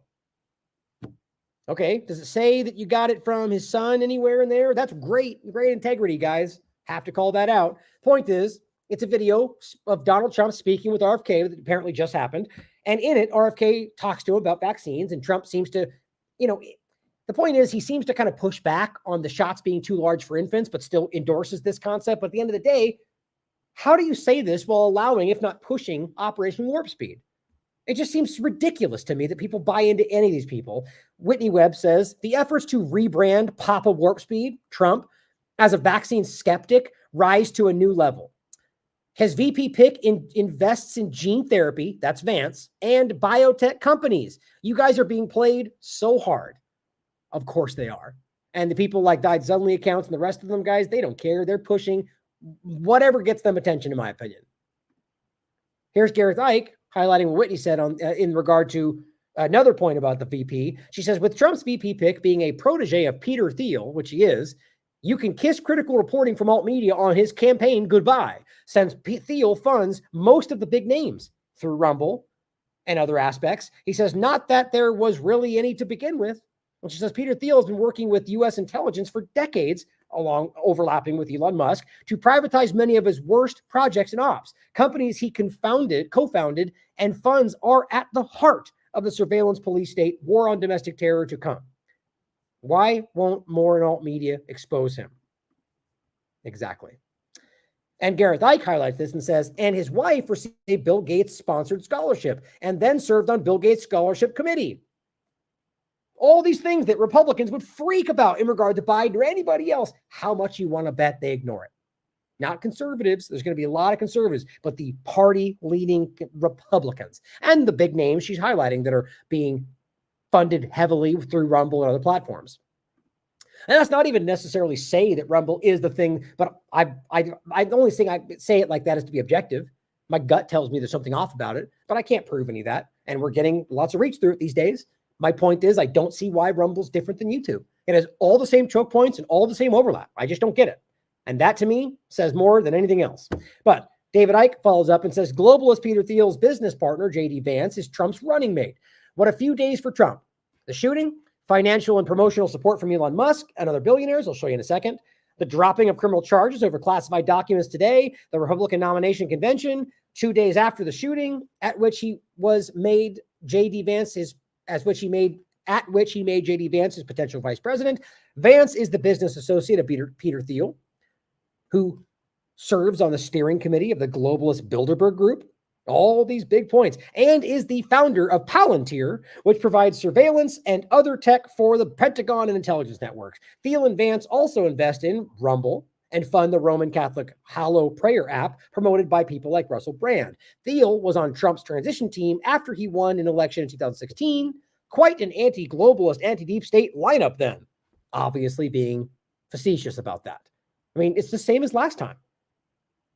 It literally was the deep state. It was not draining the swamp. It was using the swamp. And of course, we got to have insiders to fight the inside. And well, what happened? One by one, they all became the bad guys again. Bro, Bolton, no, Bill Barr, Pompeo. They turn on Trump. No, they were always the bad guys, and either Trump got played or he was going along with it from the beginning. Here we are again, so probably going along with it. Patrick Henningsen highlights what Vance was saying about foreign policy. Actually, let me just play you his clip first. People recognize that we need to do something with Iran, but not these weak little bombing runs. If you're going to punch the Iranians, you punch them hard, and that's what he did when he took out Soleimani. By the way, that action, people said that it would lead to broader war. It actually brought peace. It actually checked the Iranians and slowed them down a little bit. But let me just say something about this Iran issue, because maybe the most important diplomatic breakthrough of the Trump administration was the Abraham Accords. If you want to check Iran, the way to do it is to... My God. Just one bullet point after another. Like, are we actually, I mean, really, the idea of what he's saying here, the idea, like, Soleimani was an illegitimate extrajudicial assassination of a diplomat at that moment, of a highly respected general that is not a terrorist. But either way, whether you think about it or not, under cover of a diplomatic peace talk through Saudi Arabia, was in Iraq in an airport, and they murdered him without any congressional approval. How do these people say this stuff with a straight face? I don't care whether you think it was good or not. 100% illegal, but rules-based international order, right, guys? I mean, some of the things he says here are unbelievable. People said that it would lead to broader war. Right. The assassination did lead to broader war. In fact, it led to Americans dying with the attacks that were in response to that, which, according to Israel and everybody else, is called self-defense. The point, though, is that it led far, look at where this is right now. He's pretending it led to peace. I mean, this guy's delusional, or as I think we know, not on your side. It actually brought peace. It actually checked the Iranians and slowed them down a little bit. But slowed them down a little bit. Right. I mean, it's just, it's such a childish, like, the world laughs when U.S. politicians make statements about Iran. I mean, if the people still pretend like Iran is some backwater, like, it's such a ridiculous framing. Like, you can disagree with their overlap, the way their government works. Right? With the religious overlap, the theocrat, like, the point is that the claims that there's somehow this back world terrorist funding, like, it's just ridiculous. I mean, in the sense, the way they frame it. I will highlight that every government in the world takes these kind of illicit actions, but the way that they frame them is just cartoonish. But it works for certain people and certain party lines. Let me just say something about this Iran issue, because maybe the most important diplomatic breakthrough of the Trump administration was the Abraham Accords. Right, the thing that literally went nowhere. The Abraham Accords that pushed governments to align with Israel when many of them ended up going the other way. We have things that are falling apart with Saudi Arabia. It's something that never even actually came full to fruition. But he's going, look, this is how it changed everything. We're talking about Israel, mind you. He's literally talking about a group committing genocide. And the benefit of forcing the governments to align with them, regardless of how it affected their people, yay! Freedom and stuff. I mean, it's just, these guys are ridiculous. If you want to check Iran, the way to do it is to, one, withdraw their oil money, which of course Joe Biden's been bad about, but you've also got to enable the Israelis and the Sunni Arab states to work together and actually provide a counterbalance to Iran. Right, so let the people committing genocide have more power. Joe Biden has done nothing. You have the infrastructure there, sitting there, to weaken Iran, to strengthen our ally Israel. So what's this idea that we have to weaken Iran? Like, it all comes from an Israeli push under the guise that they're driving for nuclear weapons, which even the United States is now clearly the international, the IAEA, the International Atomic Energy Agency, as well as U.S. intelligence, have openly said that that's not the truth anymore. More than once. I've shown you on the show. And yet they keep arguing for the last 30, 40 years that they're about to have a nuclear weapon. This game they play about trying to stop them. The point is, that's the only reason it makes sense to argue in their mind that Iran must be stopped. Otherwise, if you can't frame them as a terrorist and dehumanize them, make it about nuclear weapons, it's a sovereign country with people that want that you're just taking illegal action to stop them. When all you're really doing is starving them and bombing them and surreptitiously manipulating within their country and trying to overthrow their government, and but because they're bad guys. Or they're just a government like every other one, and you're actively trying to manipulate it's illegal is the point, no matter how you spin this. When they sit there and talk like this, the world looks at them and says illegitimate, criminal. Roundabout, guys. Americans are even coming to terms with this right now. Joe Biden's done nothing with it. Donald Trump would reinvigorate it. I think So what Patrick Henningsen says, Sunni Arab states, you mean the GCC monarchs, right? Like, what he's talking about are things like I mean, there's many different examples about these countries that are exactly the opposite of what they claim they want. We're leading democracies in the world, except, Saudi Arabia, which is an open monarch and dictatorship that commits all the human rights violations we claim that we don't support, or Israel committing a genocide. It's kind of points we're just making. It's a laughable, dishonest lie that everybody sees through, and they just keep saying it anyway. People like Nikki Haley, for example, are such as these neocon, like they're just archaic. Like they don't even recognize how out of date they are, even with what their own people are saying. But and it's just punch Iran. He says, unfortunately, J.D. Vance is getting his Middle East talking points from AIPAC. That's what this is. He gets hundreds of thousands of dollars from AIPAC, like the rest of them do. He goes from AIPAC, Heritage, and Lindsey Graham, which means he knows absolutely nothing on his own. That won't work. They want war with Iran and the axis of resistance to obliterate the native Palestinians, Syria, Hezbollah, etc. War with Tehran would be a massive mistake. And look, I don't even know if they know that or not, but it's undeniable. That's the same point they're making right now with Israel, and the reason they would be right now, if Iran got pulled into this, you would see the same dynamic. The U.S. would, the point is, based on even U.S. people who are speaking objectively about this, that the U.S. and Israel would not win that war. Anything could happen, but logistically, based on any number of overlaps, they've shown that this is something that even the U.S. is aware of. Definitely Israel's aware of that, whether we're talking about Lebanon, Iran, or any number of them. They're failing against Gaza right now. But they still say these things which are dangerous. They put your lives at risk by making these belligerent statements. And he says, war with Tehran will be a massive mistake and will mark the end of U.S. presence in the region and likely the end of his Israel project. He would do well to check with the Pentagon on how those war games went. USA and Israel lose. That's making the same point. And interestingly enough, Candace Owens chimes in, same clip, and says, well, this Chris Mann says a lot of people recognize, same, just highlighting what he said. Candace Owens says, is it possible for us to get one effing person in office who doesn't immediately speak about how we need to continue bombing the Middle East? These are Republicans, conservatives. This whole thing is falling apart. And I keep highlighting, it is a time for people like us to highlight the truth for people that are starting to see everything. The point is, this is the running mate for Trump, which I argue Candace is a supporter of. It's simply going, for crying out loud, like, this is what we talk about? Like, this is belligerent. And she says, we do not need to do anything with Iran. It's time to start listening maybe to what even their own people want, right? But they don't. Here's what the U.S. just said today. U.S. received intel of Iranian plot to assassinate Trump. And look at that. Round and round we go. Now we're turning in the entire thing probably into an attempt by Iran to assassinate. It doesn't have to be the evidence. You float the narrative like this, then you keep that in people's minds. Well, Iran probably tried to take out Trump. See how easy that is? Based on nothing but internal sources say, which are usually lies. And of course, CNN reports. This is how this works. Like this may not even be what this all was about. It's just simply taking advantage, never let a good crisis go to waste. Marisa Henson highlights this about Musk overlapped in Thiel and J.D. Vance, saying Elon Musk and Peter Thiel invested in Reid Hoffman's company, Deep Dream. Reid was the one to bring Peter Thiel to Meta to become an angel investor. DeepMind is responsible for creating deep fakes or cheap fakes. They're all in bed together. So this overlaps more so with Elon, which I had a little bit out of order. This was over here. The point about what we're about to get into Elon is that all of this leads in the same direction with Elon, AI, Twitter, and now the overlap with Vance and Trump and with Thiel, and everything is just this incestuous. We're seeing the outlines of this new power structure, guys, and it doesn't look good. So we have an example of them working with a company that makes deep fakes, and Twitter is supposedly stopping this stuff. We're about to have a very dangerous future if we can't see what's coming. And guess what? Elon Musk pledges $45 million a month to Donald Trump's super PAC.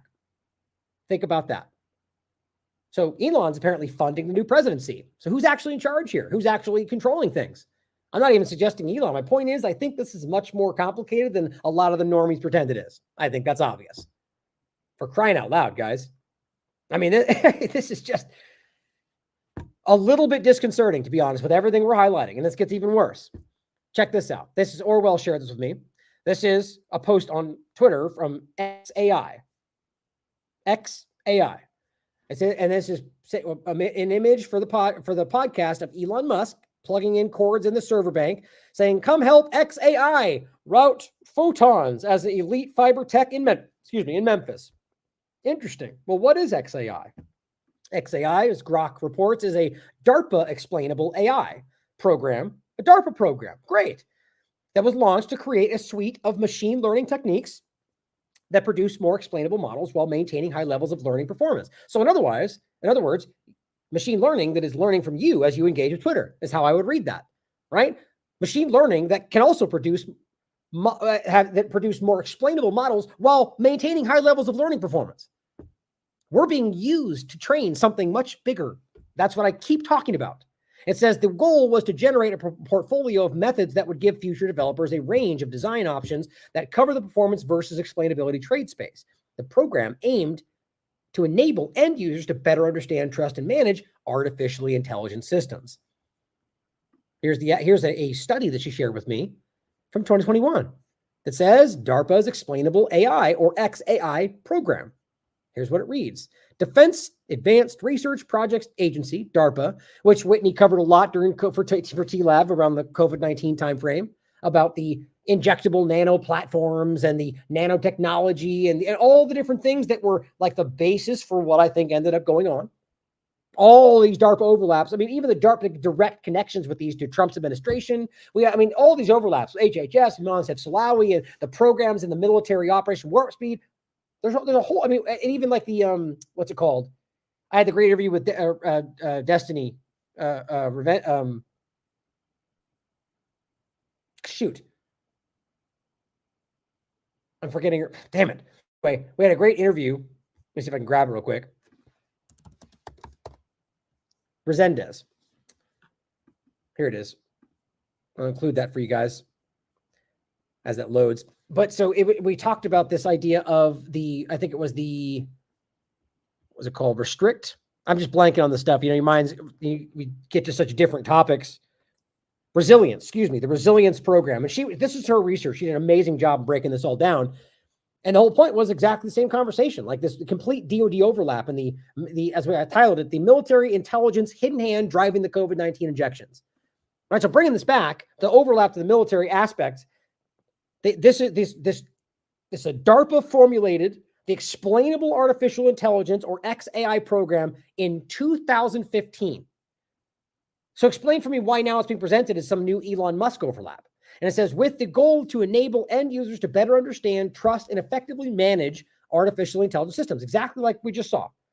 In 2017, the 4-year XAI research program began. Now it comes to an end in 2021. Interesting. It is time to reflect on what succeeded, but I guess it's not over now. I guess it's being repackaged and represented, as this usually does. So you can read more about this. I'm probably going to go through this more in depth in a future show. I find that to be pretty unnerving. I'll include this for you. Let me add this to the show notes. Oh, and this just so I didn't miss that if it went away. And then here is the page for it, publicly searched on Google. And it simply says over here, XAI Corp, doing business as XAI, is an American startup company working in the area of artificial intelligence, which apparently was founded by Elon Musk in 2023. Headquarters in San Francisco, which he just did a whole thing screeching about how they're going to move to Texas with one company, but it seems like a lot more are in San Francisco and California still. Font seemed funny. But ask yourself how this lines up. If we're literally, it's even the exact same, like the way that the logo, everything. Bring this back up.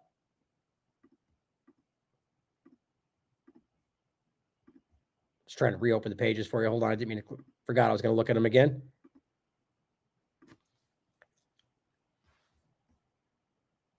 Right. So it's just the overlap of this with the way those look and what this ultimately was. And so here's Grok telling you, right? This is the Twitter AI telling you it's a DARPA program.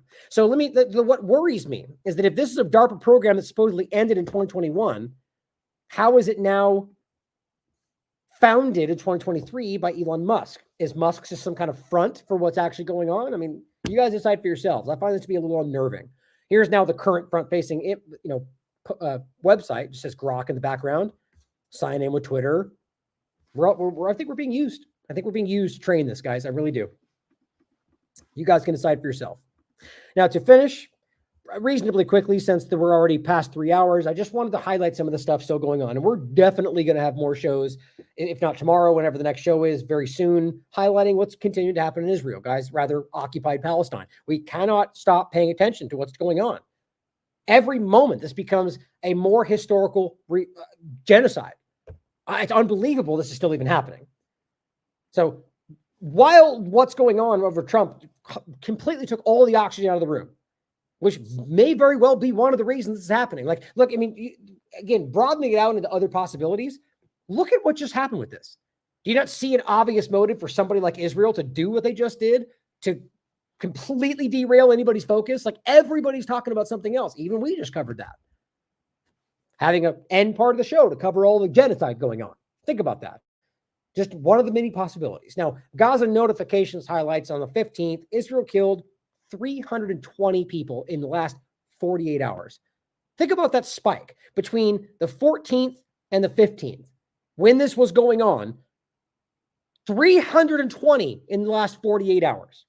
That's an increase as far as I could tell in how many we usually see every day, at least what we can prove anyway. I frankly think it's a hell of a lot more than we even realize. Rami Abdul showed you on the 14th when everybody was looking elsewhere. And I already showed you this. Israel bombed another UN school, killing children in al-Nusrat camp again, despite all the narratives of what they've secured and whatever else is going on. And it's horrific, guys. Dead children, people laying everywhere, strewn across the ground. It's everywhere. It is everywhere. And then Vanessa Beeley, also on the 14th, highlights a different bombing. As she points out, while everyone obsesses with Zionist Trump, relentless bombardment of northern Gaza continues. So we got bombings in al-Nusrat, we got bombings in al-Mawasi, we got bombings in north. They're bombing everywhere, which is what we're all trying to tell you. People, dead bodies littered across the streets. Not even a narrative about Hamas anymore. Now, Vanessa follows up on the 16th and highlights another bombing. Israel was not satisfied with the recent massacre at al-Mawasi, the refugee camp they're in. They just bombed again, slaughtering more children and civilians on the pretext of, quote, targeting Hamas. Trust me, this bloodletting genocide is because Trump or Biden. Israel knows it has U.S. green light to exterminate Palestinians. Guys, it is constant. Breaks my heart. Tiberius highlights on the 16th, Israel is executing entire families with U.S. arms simply for being Palestinian, while Biden talks about how all political violence should be condemned. Family killed altogether. Every day. Forensic architecture highlights, as with relentless targeting of hospitals, Israel's regular attacks on this so-called humanitarian zone in al-Mawasi threaten to normalize such flagrant violations of international law. The deadly strike on Saturday is just one in a series of repeated attacks on the designated safe zones, the supposed humanitarian zones, which don't even exist. They've mapped 10 attacks since May 6th within the safe zones. Which, by the way, again, Amnesty's already covered this. Amnesty did one on October 22nd, proving they were bombing families. We have many other human rights reports or UN reports proving they're doing the same. And this is the whole thread. Forensic architecture is doing a great job. And this is proving it with forensics that they are doing this. You don't much need that, to be honest. Craig Molkheiber highlights this and says, Israel has murdered 200 United Nations staff in Gaza, many with their families, kidnapped and tortured countless others, attacked UN humanitarian facilities and vehicles, by the way, including other humanitarian workers like WCK Kitchen and Doctors Without Borders, and any number of examples targeting humanitarian workers. Attacked UN humanitarian facilities and vehicles, lied about and smeared the organization, and now has destroyed UN headquarters in Gaza. And still, senior UN officials and spokespersons continue to tiptoe around the subject. The UN has a duty to directly condemn this, to name the perpetrators and to demand individual criminal accountability for them. And in the name of the UN Charter, it is time for the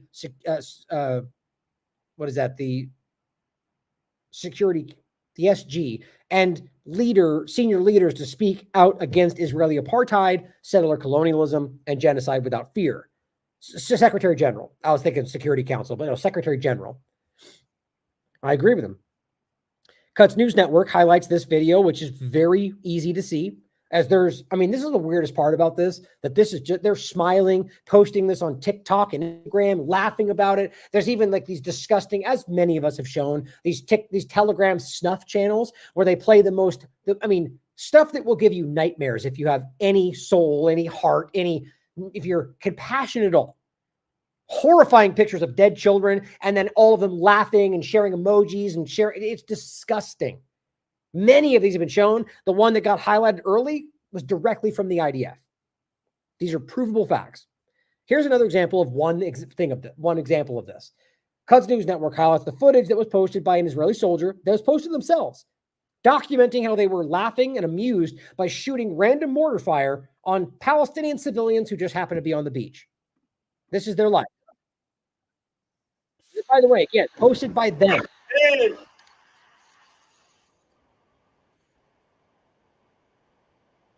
can even hear them talking in the background, guys. Look at that. They're just having a good old time shooting mortars at random people on the beach.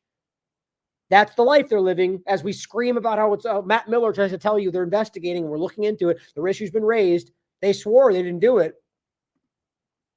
Here's a post. I can't pronounce it. Simas Mal-Kafazali post this, and it's just a good back and forth to show you. Everything disturbs me, he says, about the IDF campaign in Gaza, but the thing that always strikes me is how much Israel's dedicated to destroying trees, grass, everything that grows. They want to bulldoze the strip with the goal of having nothing left to show humanity ever lived there. Maybe so they can manufacture the illusion, the lie about how nobody lived there before they got there. But the point is, look at the difference. This is what it looked like before they did this, even as it was still occupied, even as it was still being bombed and attacked. This is what this area looked like. This is what it looks like now. Like, let it sink in.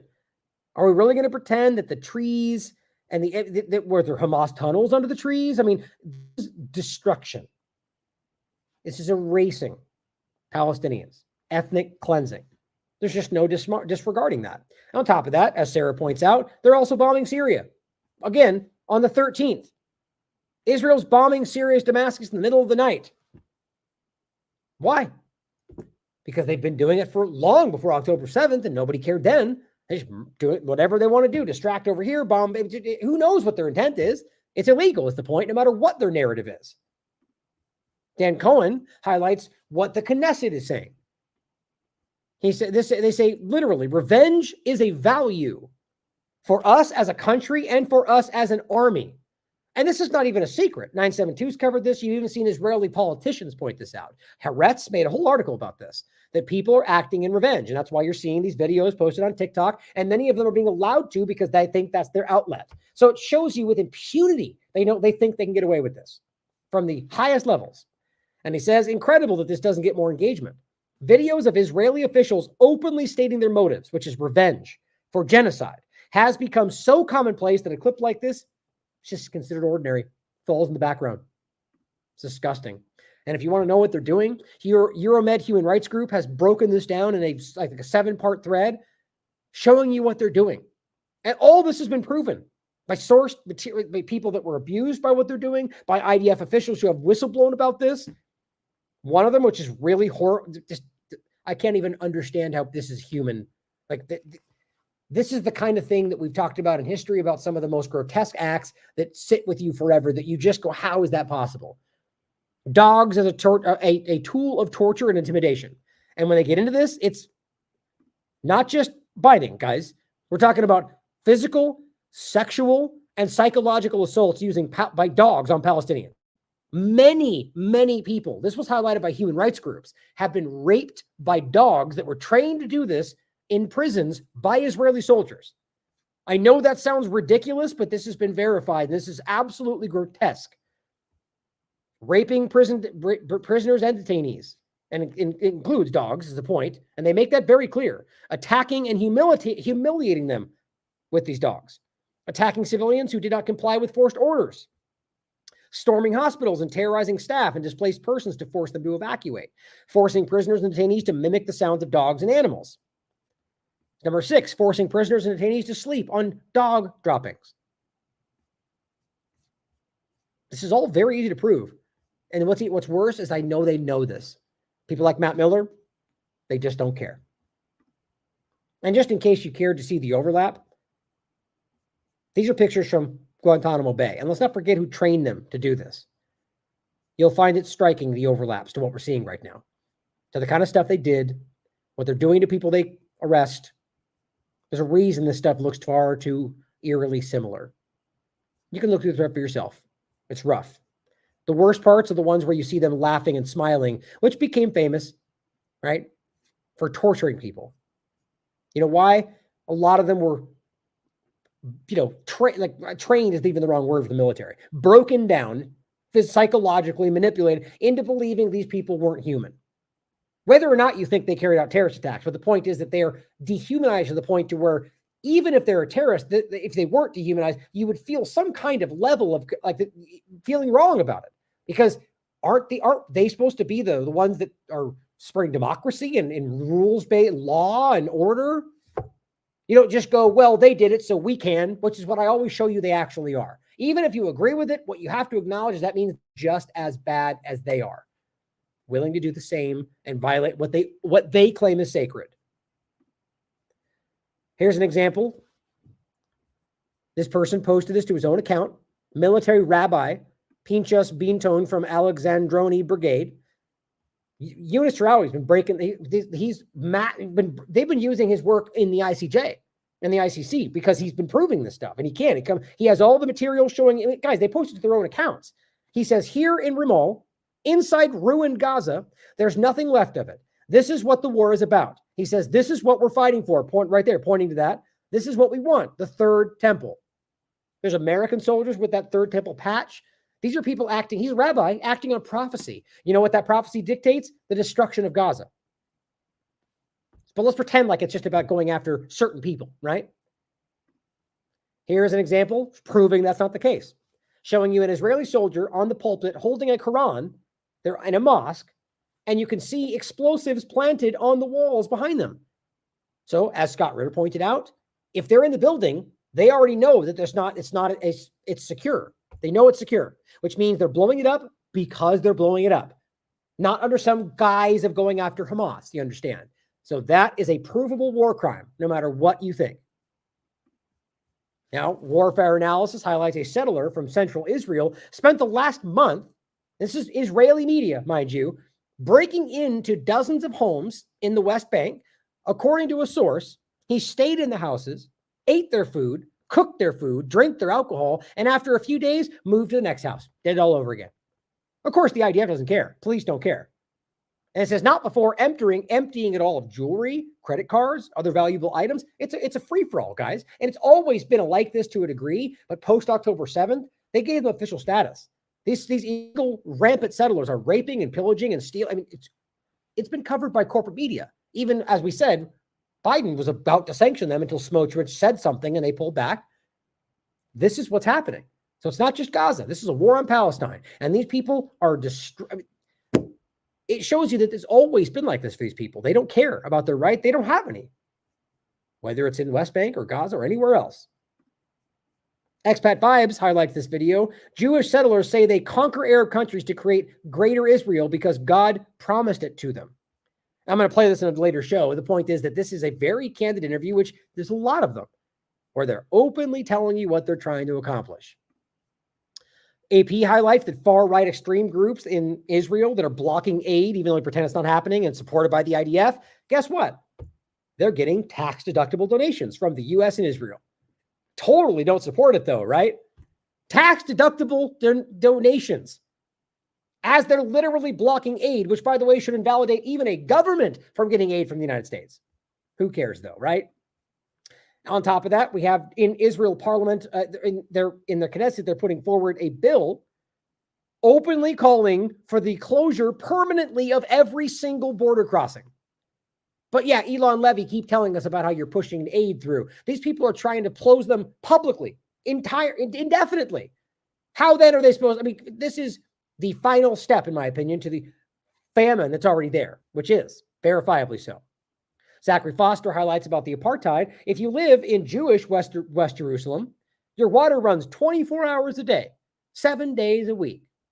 However, if you live in East Jerusalem, which is Palestine, not Gaza, but Jerusalem, but just happened to be on the east side of it, which is all for Palestinians. Your water runs 1 to 2 days a week for only 4 to 9 hours in some cases.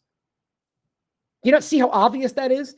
That is a deliberate choice to make sure that there's differences between Palestinians and between Israelis. Very easy to see. So that's apartheid for you. He says, not so complicated after all. It's called apartheid. And this is an article from Israeli media. It's Haaretz.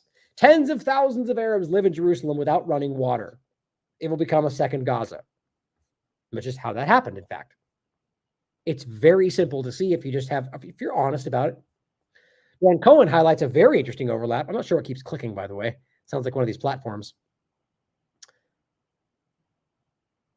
But what it's saying is a really interesting point. And this is what I keep trying to highlight for people. Yes, there are Jewish Zionists. Yes, there are Christian Zionists. But I argue a lot of them that call themselves either aren't actually religious. Some of them, like this guy, just own it publicly. It says, God is nowhere to be found. Don't look for it. Instead, try to accept that none of this matters. Gnostic, atheist, Zionist king. Right? And here, he's responding to Dan Cohen. Dan Cohen is calling out what Israel's doing. According to the Supreme Court in Israel, a Jew who converts to Christianity is not a Jew. Well, hold on. Aren't they the ones telling you it's an ethnicity and not a religion? Oops. Then over here it says a Jew who becomes an atheist is a Jew. Okay, so again, proving to you that it's actually about Zionism. Judaism is not a religion. Judaism is a nationality. That's what they're saying. They're telling you that, okay, what about all the Jews that don't identify with Zionism? What about the Jews that don't believe in Israel? You're telling us they're just not Jews. That is the most obvious point I've ever seen to show you that Zionism is what it's about and not Judaism. It says Zionism is an incoherent, contradictory, nonsensical, and most of all, genocidal ideology. And he proves that to you with the clip where they're saying this, guys. And he responds saying, the guy we were pointing at, the atheist Zionist, saying, cope. You are no longer a Jew. Move on. Dan Cohen responds by saying, quote, God doesn't exist, but God gave us the land. Zionist proverb. He's obviously joking, but think about how absurd that is. How are you trying to push back on him by saying that he's not a Jewish when you're literally saying that you don't believe God exists? Because they're trying to pretend it's an ethnicity. They're just going full-blown Zionist now. You're not even allowed to be a religious Jew anymore. It's only if you're, I mean, my God, at the very least, recognize how completely inconsistent this is. There's a lot of Jewish people in the world that do not believe in Zionism and do not believe in the state of Israel. Sarah Abdallah highlights this. I actually couldn't believe this at first, just because it was so blatantly stated. Netanyahu has asked his advisors to develop a plan aimed at, quote, reducing the population of Gaza to the lowest possible level. Well, guess what? They're already doing that. Now they just have a stated plan. She says it's genocide. Here's the actual article. Now, this is a French article, and it says, quote, Netanyahu has asked his advisors to develop a plan to reduce the population. It's easy. It's right there. The link is there for you to look at. Now, here's what's crazy. Not even the first time. Here's an article from 2023. Netanyahu, his goal for Gaza. Now, look at what the date is, guys. December 3rd. So post this October 7th timeframe, he already said that this is what we need to do. Thin the population to a minimum. How is it not the most obvious thing in the world what's actually happening? Now they formalized that plan and they're rolling it out. It's open genocide. And the Matt Millers of the world are smirking it on the whole way. To finish here, Haaretz highlights this. And this is our point, guys. This is what the Israeli media is saying. And we're being lied to by Zionists in our country. Haaretz says, to move forward, Israel must accept that it's lost the war. That's wild. And it's not going to happen. Not from Netanyahu, not from the religious Zionism party, the Jewish Power Party, or anybody in his coalition. They are wild and extremist. Even according to Israelis, they're calling them extremist. Point is, they don't care about losing. They care about driving in the prophecy, if they believe in that, or simply not losing power. But in any case, what's the fallout? The genocide they're committing, while Americans are being bullied into supporting it. And just in case you want to finish with an example of that, Dan Cohen highlights this for the first time from Maariv.com. This is an Israeli media platform, or .co. For the first time, the Israeli military has now openly admitted it has shortages of tanks, shells, soldiers and many commanders who have been killed in battle. They've been lying about this the whole time. What this shows you is another break between the controlled narratives from the political side and the military admitting what's going on. They've lost control more than they lost control in the first week, as I highlighted. This is something entirely different. He says Israel's losing in Gaza and in no way prepared for the war with Hezbollah, despite what the leaders may say. Whether, again, like Vance and Iran, they're lying to you about everything, guys. And you can read this article for yourself. The IDF admits that they are losing. My God. Well, we'll leave it there for today. There's a lot more we could get into, guys, but ultimately, I'd like to believe that what's happening is opening people's minds to a bigger truth. Whether or not we even get the full picture around Trump or anything else, that clearly we must be able to see that there are manipulators who pretend to be on your side, whether left or right, who pull these strings and push these narratives, all for the explicit interest of something other than your interest, whether it's for Israel, just simple control within the two-party paradigm, keeping their own financial interest going with the status quo. I mean, who knows? But now there's never been a more important time to drive this home, to reach the average person sitting next to you and just change the dynamic. I mean, I think everybody can see that we need something different. I'd like to believe we can do what we pretend we are, but at the very least, it's time to do something different and not just go through the same damn motions and hamster wheel of the same political process that, by the way, continues to allow the worst things happening in the world, guys. The genocide, the regime changes, the starvation tactics, the funding of terrorism that they claim is on everybody else. Well, you can prove that they're behind it.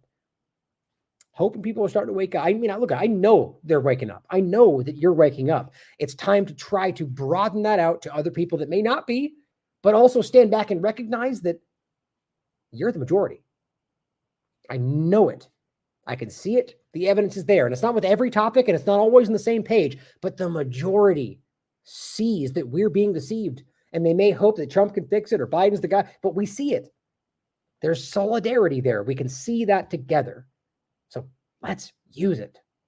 Thank you for tuning in, guys. I hope this opens some minds.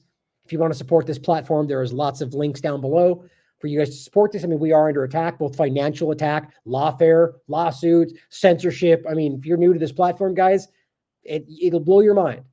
I literally, whether it's Alex Jones or anybody else, I don't know anybody who has been censored for more platforms than TLAV. I never used to say that, but it's easily provable at this point. Now, you could argue maybe the financial attacks on Jones and larger scale, more followers, I guess, but the sheer amount of platforms, I don't see anybody, which blows my mind. I never would have thought I'd be in that position.